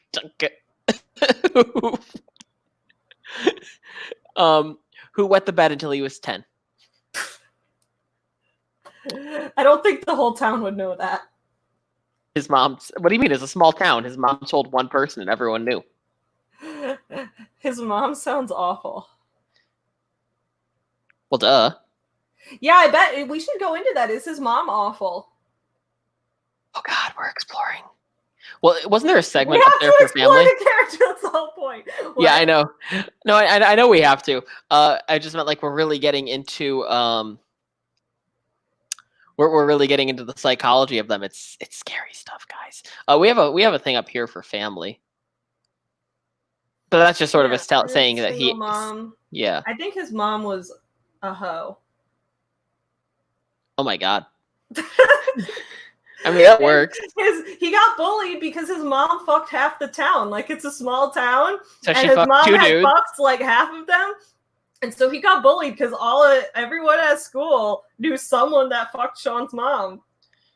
We can really like make fun of the town then in regard to that by being like, she's a hoe, she fucked half the town. What do you mean? She fucked 4 dudes. So it's like, she's clearly not, but then you look at the percentages of dudes in there. In one word, arrogant. First impression, down to earth. Gets angry at everyone. Laughs at suffering from others. Others suffering. Cries at. Now Sean just sounds his own like suffering. He's the villain, but he doesn't have to be that awful. What do you mean? He's an arrogant, down to earth psychopath. Okay, in one word, arrogant. Is that wrong?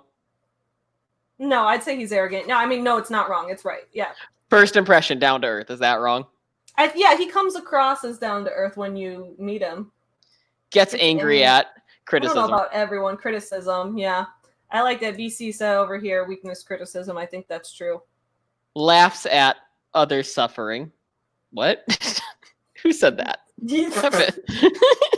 I would say he probably He's the kind of guy who would laugh at his friends failing and say it's just a prank, bro. Others failing. Yeah. So I think he tries to play it off as a prank. I'm seeing elements of myself in Sean, and I'm feeling bad about it. I'm sorry to anyone I've hurt in my life. Wait, here we go. He got into YouTube because he loves fail videos, and that's what introduced him to the website, because he started watching fail videos. Well, didn't he start on Vine? Fine, he got into social media by watching fail videos. Yeah, he probably watched Vine videos of people like falling over. Yeah, laughs at Dane Cook jokes. Perfect. Adding it. It's in there now. But he BC likes is to contributing to pretend our he's novel. deep because his favorite book is by David Foster Wallace. You know the type. That's a type of man. Wait, did someone say that, or was that your idea? What? Did someone say that in the chat, or was that you saying that that's Sean? Because I think that would be hilarious. What, laughing at Dane Cook jokes? No. David Foster Wallace. Didn't you say David Foster? Oh, yeah. No, I came up with that. Well, because, dude, that's like a whole Aesthetic. genre of man, right? Yeah. There are men, and it's not to be sexist. Yeah, no, I'm going to be sexist. No. David Foster Wallace is a white man author. Like David Foster Wallace, okay, he's also a creepy stalker. Well, he's dead now, but when he was alive, he was a creepy stalker. I wasn't describing his ethnicity. I was describing who still reads him. Yeah. Like he's hipster bro, white male freshman who thinks they know everything in college. Yeah, and it's like, if a guy idolizes David Foster Wallace, it's like, because, guys, every once in a while I sit back and I wonder, if the girls who were taking David Foster Wallace's creative writing college level classes had not been stalked and sexually harassed by him, would we be reading their amazing work today instead of his? No, I think it's... So I think definitely Sean reads David Foster Wallace. But like, he also doesn't read much. It's like the one, he thinks he reads a lot because the one book he read was this massive... Mammoth. Jest? Yeah, it was Infinite Jest, but like he thinks that because he's read Infinite Jest and maybe he's read Ulysses that he doesn't need to read another book ever again. Real quick, so this is my aesthetic I made for Sean. Yeah, wait, yeah, you share. I can't download it because this picture I don't have the rights to. But Which one? Liked it. This one with this guy in the pink sweatshirt holding roses. I liked this one.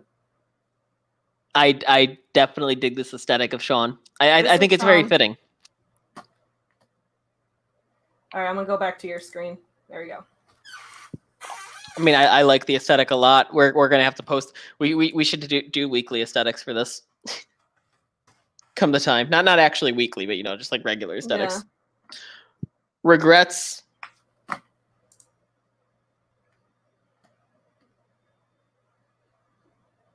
We do gain catching him in the end. Vulnerability. Oh wait, no. Cry. We have to change cries at because right now it's just jokingly cries at his own suffering. Okay. What does he cry at? I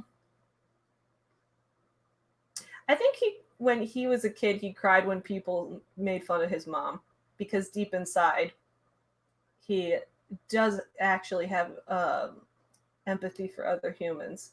So I think he would cry at people making fun of his mom for being a hoe. And he would also cry about getting bullied because he was a small child. And that can hurt a small child's feelings. So he cries maybe to like compact this. Maybe he cries at being insignificant. Yeah. Or made to feel small. Mm-hmm. I think he might also cry on YouTube videos as emotional manipulation. Cries at when he feels like being manipulative.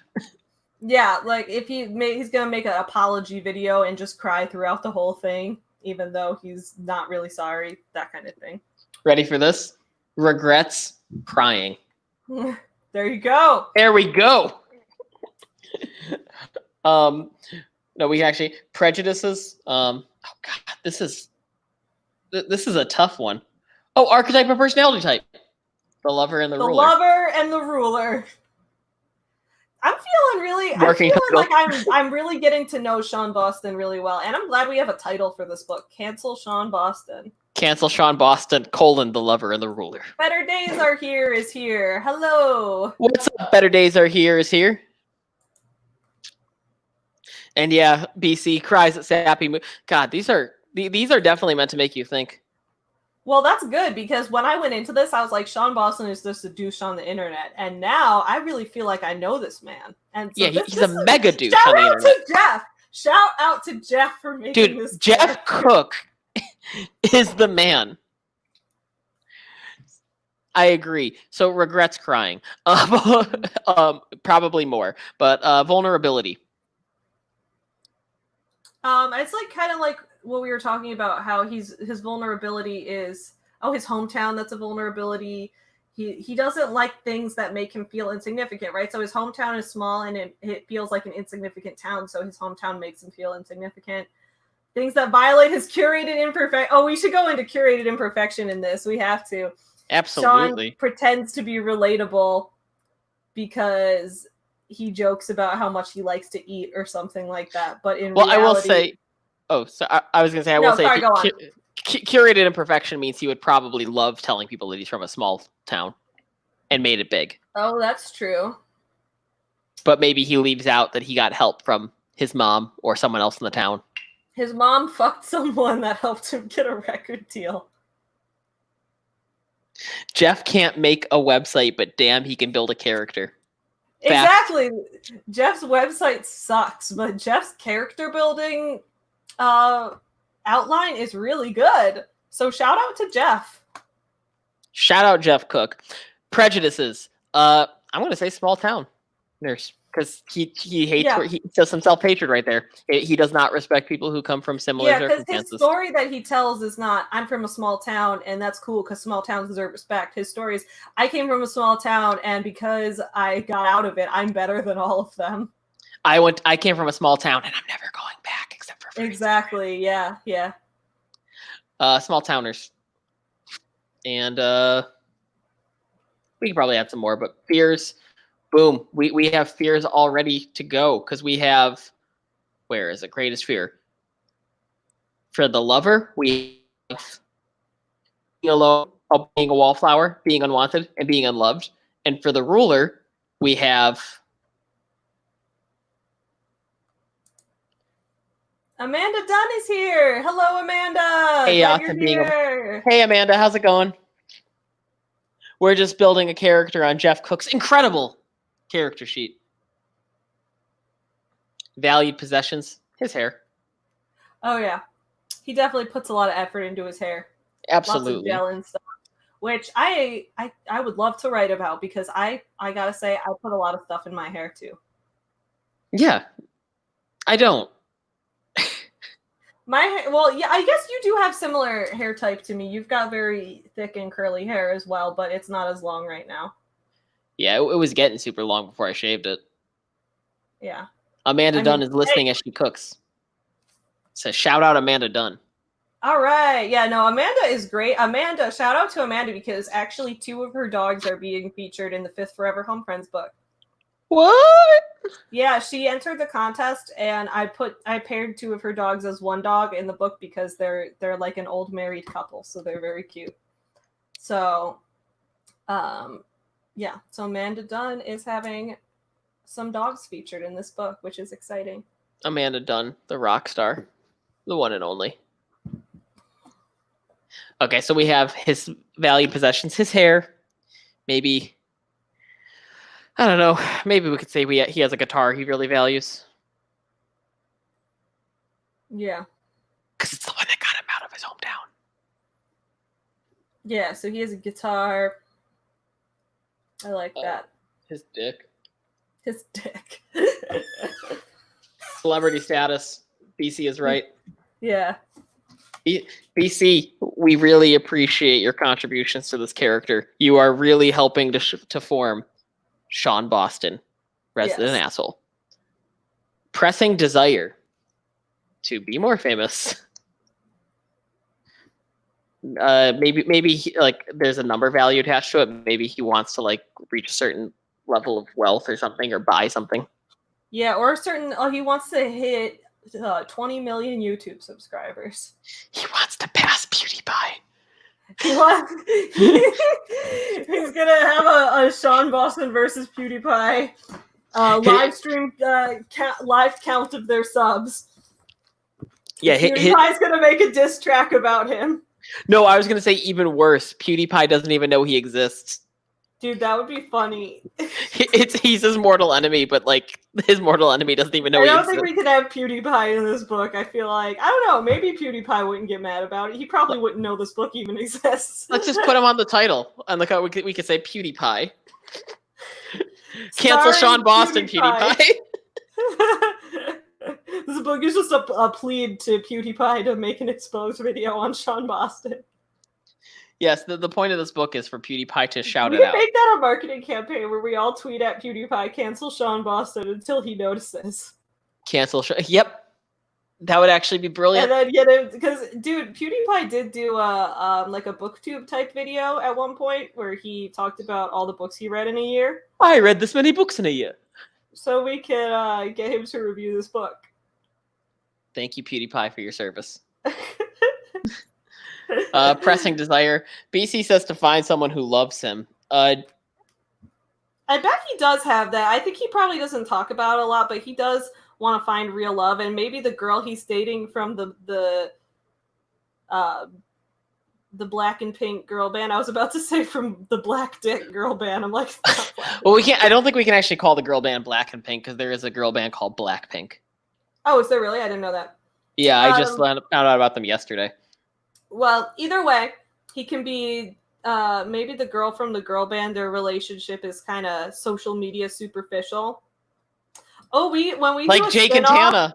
Yeah, when we do a spin-off about Sean, it could be like he is really in love with this girl, but they're doing a fake relationship trope. You know, people love the fake relationship. They trope. love them. They love them. And this book has the enemies to friends to enemies to lovers trope. Yeah, and so then that one, Sean and this girl from the band, they're having a social media curated relationship for the sake of impressing their followers, but in reality, deep down, he really does love her, but he doesn't know how to show it. That could be Sean's book, which I would approve of, and I'm all for it. I was just gonna say, so for the pressing desire, all we really have to do is just flip these spheres. So being alone, finding someone. Yeah, dude. We should call every. I know we were gonna write Turfs All the Way Down and all that, but I think we should call every book in this series cancel character name. Oh my god, that's brilliant. So, but the Turfs All the Way Down doesn't have to be Turfs All the Way Down. It could be cancel blank Turfs All the Way Down. Yeah. So we could have like cancel. Yeah. So every book could take these characters and have their universe of social media drama people grow more and more and more. And this could be like the canceled series, because that is a popular hashtag right now. So we'll have cancel Sean Boston, and then there will be a sequel that'll be like cancel, I don't know, someone else. Cancel Sean Boston 2, Revenge of Sean Boston. Yeah, well then the second one will be from Sean's perspective, and it'll be like, or it'll be told alternating again. Sean and the lead singer of the girl band that he's actually in love with, it'll be their alternating perspective, and it'll be maybe cancel Rick and Lindsay because they ruined Sean's life and ruined his chances with this girl. I love that idea, because I mean, if there's anything we learned from the cocky lawsuits, it's you want to have that one sort of continuing sound or word in your title so people know that they're connected. Yeah, I'm going to write this on our Google Doc so I don't forget. And I'm going to keep inverting the fears right here. So we have being alone, finding someone to connect to. Being a wallflower, being famous. Being unwanted, I mean, I guess that goes with being famous. Being unloved, I guess that goes with finding someone to connect to. Chaos, I'll just say finding a structured life. And being overthrown, security. Yeah. Boom! Under stress. Obviously, he has a weekly schedule for releases. His album numbers.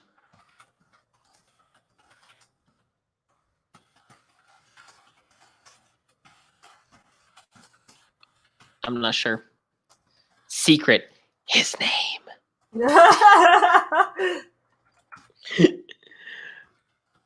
Oh, wow, we're almost done. We have under stress, secret, internal conflict, and change. Oh, dude, and then when we write the sequel, sorry, I got into the sequel for a second. I was typing it out on the doc.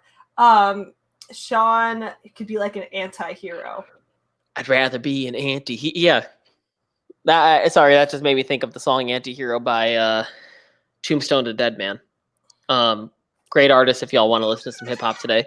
Anyway, yeah,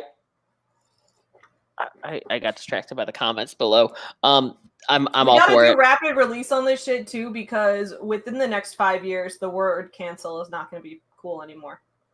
Oh, I'm all for that. I mean, honestly, I'm sure we can have the first couple done by the time, maybe even the first 3 done by the time of this release.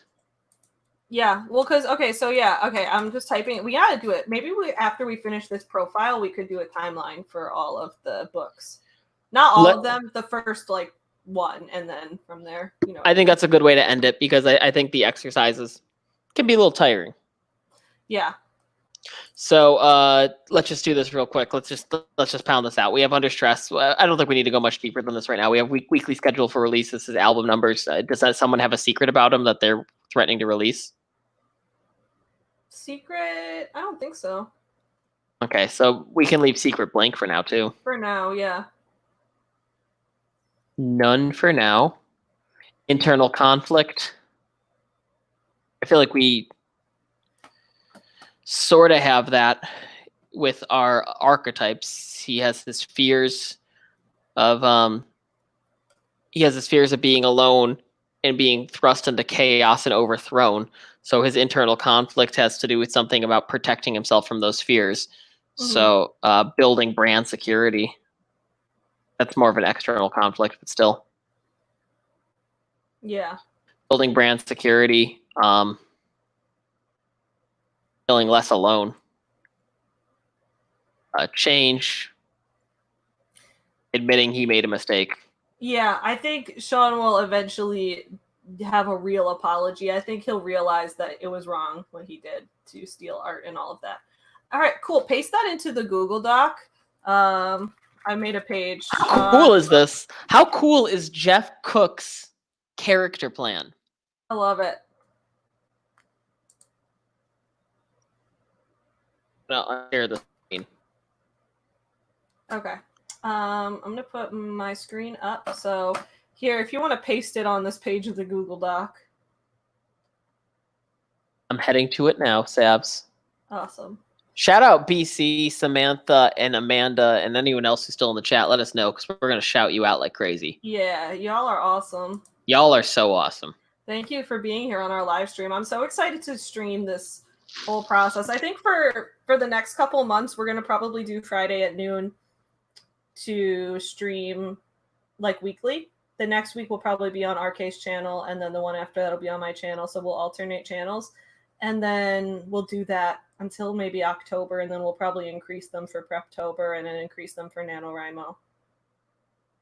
I'm all for it. I'm just looking for our Google Doc. Did you share it with my Gmail? It's you shared it with me. I just changed the title. Okay, I'm looking for it. You called it Between the Lines. But I changed the name to Cancel Sean Boston.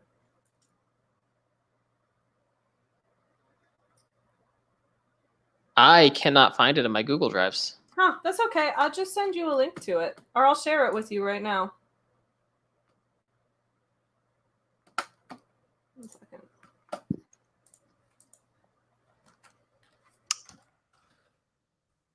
There we go. There's what? Look, there's your email.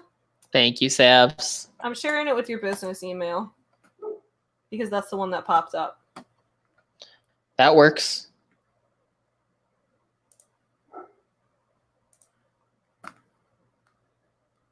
Now I get to see all these emails of people trying to sell me stuff from LinkedIn.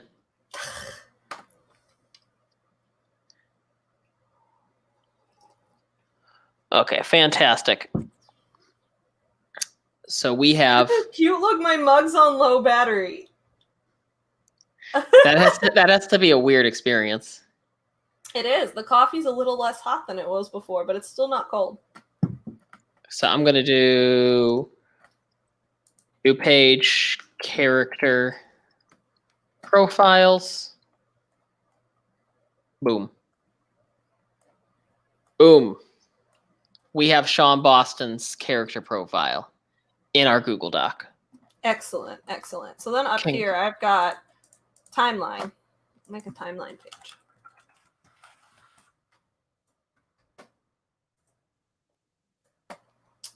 Call this Cancel Sean Boston Outline because this is not the actual novel. Cool. So for this one right now, got so this is July 2020. Begin outlining on weekly live streams. Okay, and also then we've got May 2021, which will be release date. And then November 2020, right, first draft during... Y'all can see how little preparation we've done beforehand. Y'all can see that we are doing every part of this book writing process on live stream with you. Yep. That's what's fun. We're not doing work behind the scenes. We're just doing it all on the live stream, everything, which is fun. It's like a full behind the scenes look. We're not editing shit. We're not just advertising our makeup palette. There are no curated imperfections here. When we are lost for words, we are lost for words. When we are tired, we are tired. When we are stoned, we are stoned. That's just you, bud. Between the two of us, we average a half a stoned person.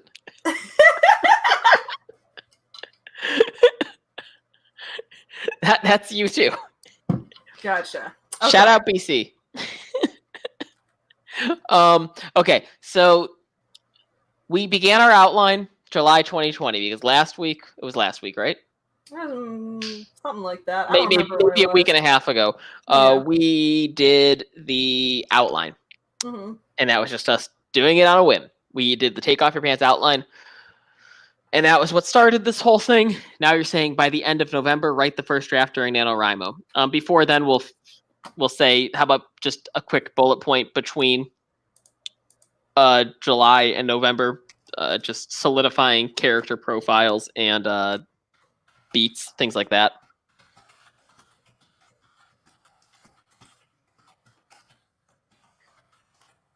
BC, we would love to include you into our... BC, we'd love to write a book with you at some point. You're awesome. World of collaborations. You want to know the cool thing about writing a book with AuthorTube? Everyone in AuthorTube were the people that did all the work in a group project. Oh, definitely. So it's like finally doing a group project with people that did the work. Yeah. It's fulfilling those childhood fantasies.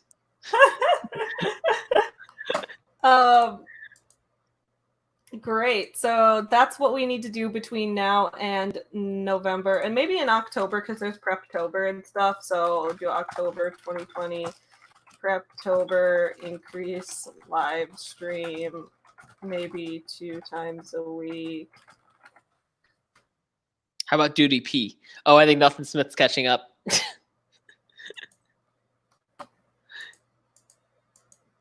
Awesome. People will know. Yes. We could just name him Felix, too. Felix Pie.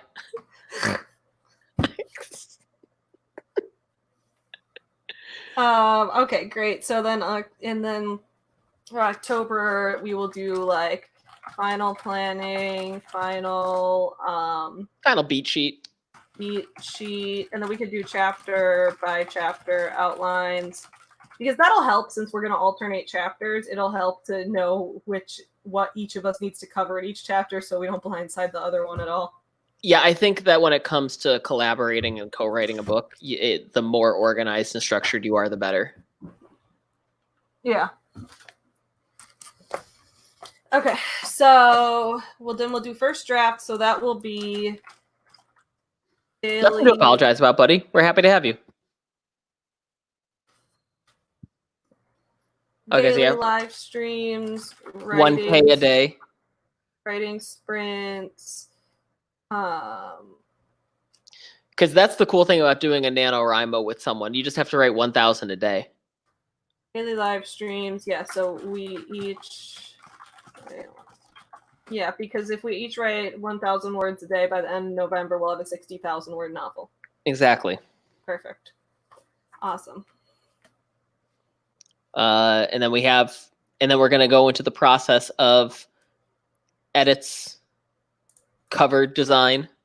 Yeah. I'm just going to map out the months here. Pre-release, market strategy of looking at different categories and deciding whether or not you go KU or go wide.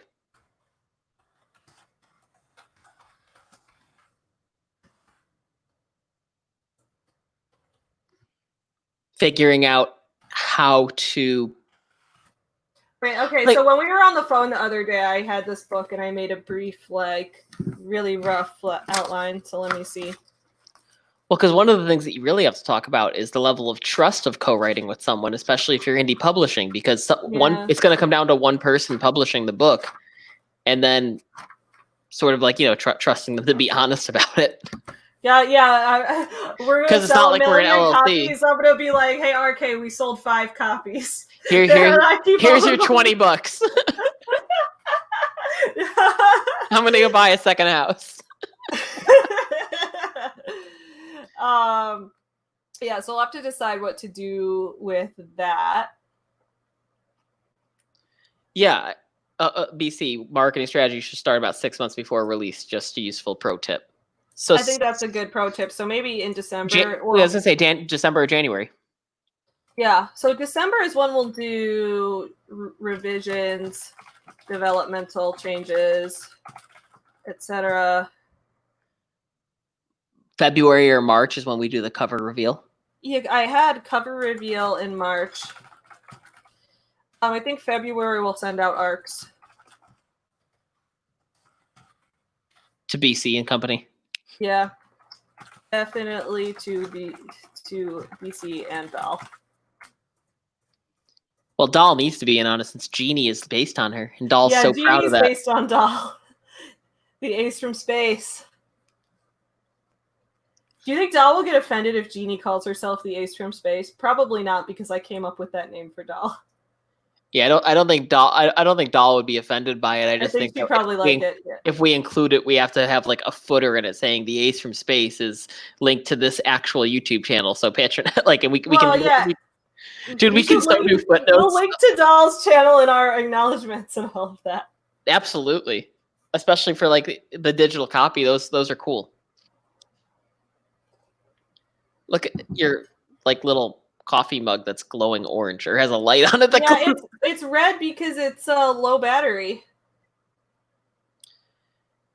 That's a trip to be drinking out of something that beeps like that. I think Doll would love if you used Ace from Space. Yeah, Doll doesn't seem like the kind of person who would get mad about that kind of thing. Yeah, Doll just seems awesome. Doll is chill and awesome. Unless you insult her in some way, then she will destroy you. That's why like that Doll. Family that has adopted the 6 blind kids, and now Doll's mission in life is to ruin. Yeah. Aren't you and Doll collaborating on that? You're a collaborator. Everyone, take notes. Savvy is a successful small business owner and YouTuber. Why? Because she's not Sean Boston. She's a collaborator. Oh, thank you. She brings success to others. You are such a collaborator. You are I think you're the first person I collaborate on anything with. Yeah, I think, okay, so I'd known you for a week and we were DMing about Degrassi on Instagram and you just messaged me and were like, do you want to write a novel together sometime? And I was like, yeah. That was 2 years ago, but it's finally this isn't the first novel we've outlined together. Yeah, we've outlined other novels together, but we're gonna be outlining many more. And actually, this is the first one where I'm like, this is the novel we're meant to write together. I completely agree. We've outlined some and we're like, it was fun exercise, but at the end of the day, we're like, I don't really know where we're going with this. This one is right. I'm feeling this one. I am too. I'm 2,000,000% feeling it. Who the fuck is Sean Boston and why are we canceling him? He's a fictional character. Yeah, that we created for this book. He's the antagonist of the novel we're working on together. He's a douche on the internet. Yeah, the title of the book is Cancel Sean Boston. Yeah, so we're gonna start an internet campaign to cancel Sean Boston because that'll drum. Let's say December. That's when we start hit the cancel Sean Boston merch hashtag hard. And then January we can like put out preliminary merch. Yeah, Llamageddon.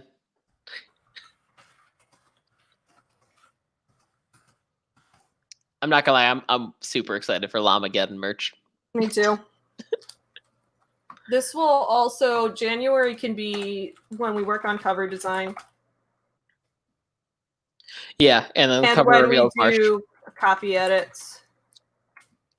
And then we can get, February we'll send out arcs, but at the beginning, so that'll be end of February.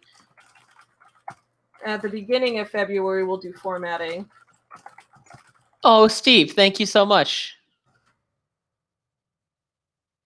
Complimenting our appearance. I didn't. Yet. That hasn't come up yet on mine. Because I'm on StreamYard, so mine's gonna come up. Mine it has a slight delay. Yeah, no, we're just hot right now. Oh, thank you, Steve. LlamaCon should be a thing. We're gonna confuse so many people who are gonna like show up expecting to see llamas. Okay, and then April is when pre-orders go live. And that, folks, is the outline for, or the release schedule for a book.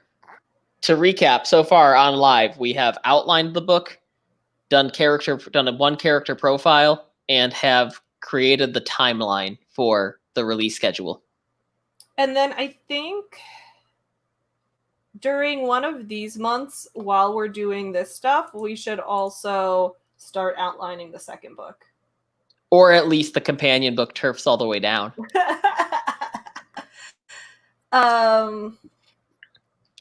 So we could write this. Hold up. I mean, yeah, we during Camp Nano, so July 2021, Camp Nano, write the novel. Wait. And then no, I feel like we got to write it sooner if we're doing rapid release. Mm-hmm. How fast is rapid release usually between books? Like a couple months? I'd say 60 days. Whoa, really? Yeah. That is rapid. Yeah, I would say 60 days apart. Okay, I've never done rapid release before, so this is new to me. 60 days? I thought they were at least like 3 or 4 months apart. No, that's no longer. I mean, you could arguably say 3 months, but the gold standard I think is 2 months or 60 days. Jeez, these streams are literally the step-by-step process of how to write a book. Yeah, I think we should live stream. We should. If this is successful enough, I'll start paying for StreamYard so that we can live stream until the end of time. So quick Google search. Wait, Sean Boston is a baseball player? No, we can't ruin his life. When I was Googling Sean Boston, I was Googling the other Sean Boston, like SEAN. Sean Boston 2020. I don't think he's that well known, is he? That makes it worse because then we're gonna cancel someone who's just done absolutely nothing. Like, but that's the thing. Are we really gonna find a name that someone doesn't have unless it's like a really unusual name? Because like it's like, have you seen on Twitter? There'll be Twitter profiles for people that are like that are also named Mike Pence or something, and there was one guy who was named Brett Kavanaugh, and while that whole thing was happening, he tweeted and he's like, "Well, I really hate having this name right now." I think what we need to do is whatever name we pick, we have to make sure that we can have social media accounts for it so that we can tag it. So that that's why when I was looking on Twitter, there was no one named Sean Boston on Twitter. Yeah, and as long as we're tagging that account, and then that account says fictional character in the upcoming book, then we won't ruin anyone's life, hopefully. Yeah, if I search Sean Boston on Twitter, there's one guy who spells Sean differently. There's one person named Sean in Boston whose username is Straight White Tupac. And then there's Mayor Marty Walsh of Boston. Joe Budden gets tagged in fuck Joe Biden accounts all day. Yeah, we could spell it Sean like that if we need to. Let me Google that. Because when I search Sean Boston, I think is he a former college baseball player? I don't think he's professional. Because when I search for Sean Boston, most of what comes up is Shawn Mendes. Yeah, Sean Boston appears to be a college baseball player. Oh, yeah, he's a senior in college, it looks like. Okay, well, you know what? I don't want to ruin this college athlete who might want to go pro. I don't want to ruin him by canceling him. So maybe we'll spell it different. I'm down with cancel Fresh White Tupac as the title. I'm down with that too. We'll figure it out. I'm confused on the stream. Makes me want to commit. It looks like it's. I don't know what that means. It looks like it's maybe it was meant to be the samurai. Smith says you were clear suicide. on Sean Boston. He was a nobody. Wait, I'm telling you, you're clear. Wait, so is this guy Sean? It's not that he said 2020 that he was a college baseball player. So like, I just don't want to ruin his life. Not that this book is gonna. Maybe it'll get famous. I don't know if it'll get that famous, but we'll figure it out. I mean, we also maybe don't need to do the cancel Sean Boston campaign. Yeah, even though it would be really cool. Yeah, because there's no one named Sean Boston spelled that way on Twitter.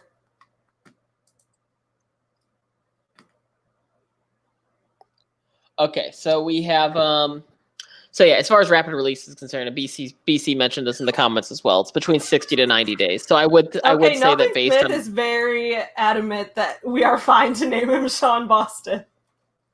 I trust nothing. Yeah. I know we'll be fine. Oh, it's a question nothing. of He isn't Sean a pro Boston prospect. Oh, okay, cool. And I don't know. He probably. I'm not going to judge, but I'm just saying. Probably doesn't read new adult indie romance, but he might. Just because you're a baseball player doesn't mean you don't read new adult indie romance. Oh, nothing knows baseball and knows that Sean Boston is not a pro prospect. Okay. Well, what I would basically say is if we want to do rapid release, then. So if we release this one in May. We would have to release book 2 either end of July or early August. Okay.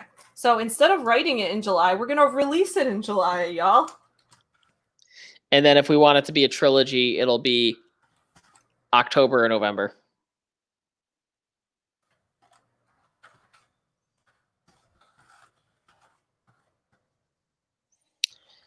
Cancelers. And then, so this one will be in... So this one will release... October or November. Yeah.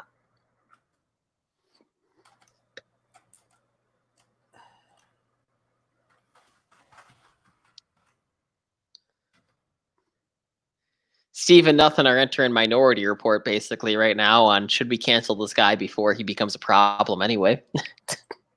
Guys, I'm not for that. I'm not going to preemptively. I don't think they were actually saying that. He just said. Okay. I was just reading into it when he said he looks. Just look at his Facebook. Maybe he's just a douche in real life and should be canceled anyway. I don't write fast enough for rapid release, but wish I did. Well, I think one thing we're looking into doing. Yeah, I was going to say, I think one thing that we're looking at is, for one, if it's feasible to even write it in rapid release, or if you just have to like write them all ahead of time before you even. Yeah, so if we do this one in, so we'll do this one in November. Honestly, should we write this one before November? If we want to do rapid release, then maybe. Maybe should we start writing this one? Here's the thing, though, is like, okay, so right now I'm preparing for 2 book releases. That doesn't mean I can't write this with you during. Well, especially because the word commitment is a lot less than the other books. But what I think we could arguably do is 3 straight months of rough drafts: October, November, December. Oh, so we could write this one during October. We could do Preptober, NaNoWriMo, and whatever December is. I see. Okay, so we'll just have 3 exhausting months, but we'll have a trilogy when we come out of it. Yeah, it'll be #trilogy by the end of 2020. Gotcha. Gotcha. Okay. All right. Let's try this.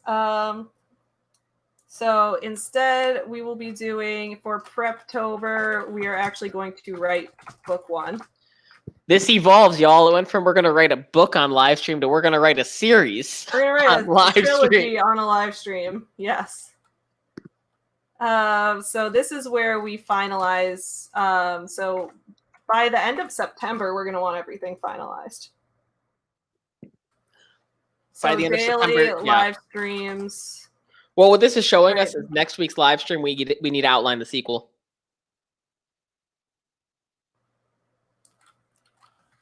Well, maybe we do. Okay, so July, right? Like we have still a couple weeks, and then we're gonna have August, and we're gonna have September. So we could outline the sequel, or we could finish characters for this one, because I feel like as we learn more about the characters from this one, it's gonna help us figure out the dynamics that would lead to the events in the sequel. Okay, fair. Totally fair. I'm so down for being here with y'all during this trilogy. Thank you. Thanks, BC. All right, so we'll do October, November. So the revisions will start in January, because December will write first draft of book 3. Daily live streams, right? Thank you, Steve. I appreciate it. And this will be good because this will get us in the habit of writing 1,000 words a day every day for the rest of our lives. Yeah, I'd say 3 straight months of 1,000 words a day. I think I'm gonna take a big nap. We should throw in a lesson of Klingon while we're at it. Just like start every single episode with a Duolingo lesson in Klingon. Oh, I like that. Nech noch. Nuch nech. Nuch nech. Nuch nech. There we go. I got it down. Okay, cool. So we'll be doing. Yeah, our quest to publish a trilogy and learn Klingon. It's got intense. So okay, January 2021, we'll do developmental edits to book 1, and then I guess we'll have to do all editing. Oh yeah, this is getting ambitious as fuck. Revisions plus copy edits and cover design. So then in February we'll do formatting, start the marketing campaign, send out the arcs, cover reveal for book 1 in March 2021. Steve, there's plenty of people buying books. We don't need to be competitors if y'all want to write a book and release it on the same day. Yeah. We're collaborators in nature. Authors don't really compete that hard. It's the thing. I think that's why AuthorTube has no drama. Like BookTube has drama out the ass, and I like, holy shit. AuthorTube is like very chill because none of us compete. We all collab. Ours can be a revive Sean Brown campaign title just so he's not that bad. Fair enough. Y'all can write uncancel Sean Boston. Do fan fiction. Dude, I want someone to write Sean Boston fan fiction. BC. No, as far as everything else is concerned, so, you know what else could be cool hypothetically? If it was to find some degree of success, taking people through the process then of incorporating a business entity to protect intellectual property, shit like that. We gotta be partners. I always knew we'd be business partners one day. Okay, cool. Yes, BC's gonna write Sean Boston fanfiction. I love it. Okay, so July will release book 2. So if we work backwards from that, we need to be doing. So if there's a 3-month difference.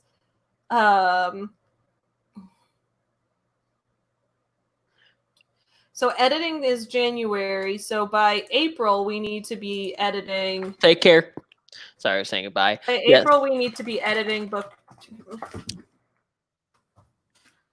Okay, pre-orders go live and editing for book 2 starts. Yep, that sounds about right. I do think that the one benefit is we're going to be entering 2021 with 3 rough drafts that will probably not require the heaviest of lifting and revisions because we put so much effort into the outline. Yeah. Like that's the assumption we're going into it with. So this will be cool. Yeah. And for the foreseeable future, we're all stuck at home, so it's not like we have anywhere else we have to be. BC is saying that as we work on the draft, she's going to write the fanfic during the live streams. Yes! I love this so much. This is the most fun thing I've ever done. I'm so glad we're doing this. We are making our reality. Oh, BC's stream starts in 10 minutes. All right, we got to wrap up this outline because I don't want to encroach on BC's stream. I actually want to attend it so I can edit videos while BC is streaming. Yeah, I want to attend it because BC is just awesome, and so is her guest, Sako. Sako is awesome too. Okay, so do editing in April, and then in May we're gonna do cover design, formatting, send out arcs. And then in June, we will do pre-orders. For the people still lingering around, as you can see, how this outline or how this breakdown is working is you start with the end and you start with the deadline, and then you fill everything up to it. Yeah. So when it comes to May would be a good release date because it'll be about 6 months out from right after the draft is finished, and so we can spend 6 months. And I guess we're already starting promotion since we're writing this in the public eye. Yeah, that's the cool thing. We're technically already marketing it. Yeah. Cool. So we'll have the rough drafts done by the end of 2020. We've got this. All right, y'all. I think we're gonna wrap up this stream because we gotta head over to BC's stream. Everybody, head over to BC. BC Brown. She is awesome. She is gonna be streaming on her channel in just a couple minutes. So everyone head over there. Thank you all for coming to our stream. RK and I will be streaming. Well, we'll be streaming again on Wednesday night on my channel for the AuthorTube sleepover. But then Friday on mine. On RK's channel, we are going to be we are going to be streaming again to continue this and to continue character profiles and outlining. So I'll see y'all then. Let's do this. In the meantime, don't forget to support small businesses. Happy Friday, y'all.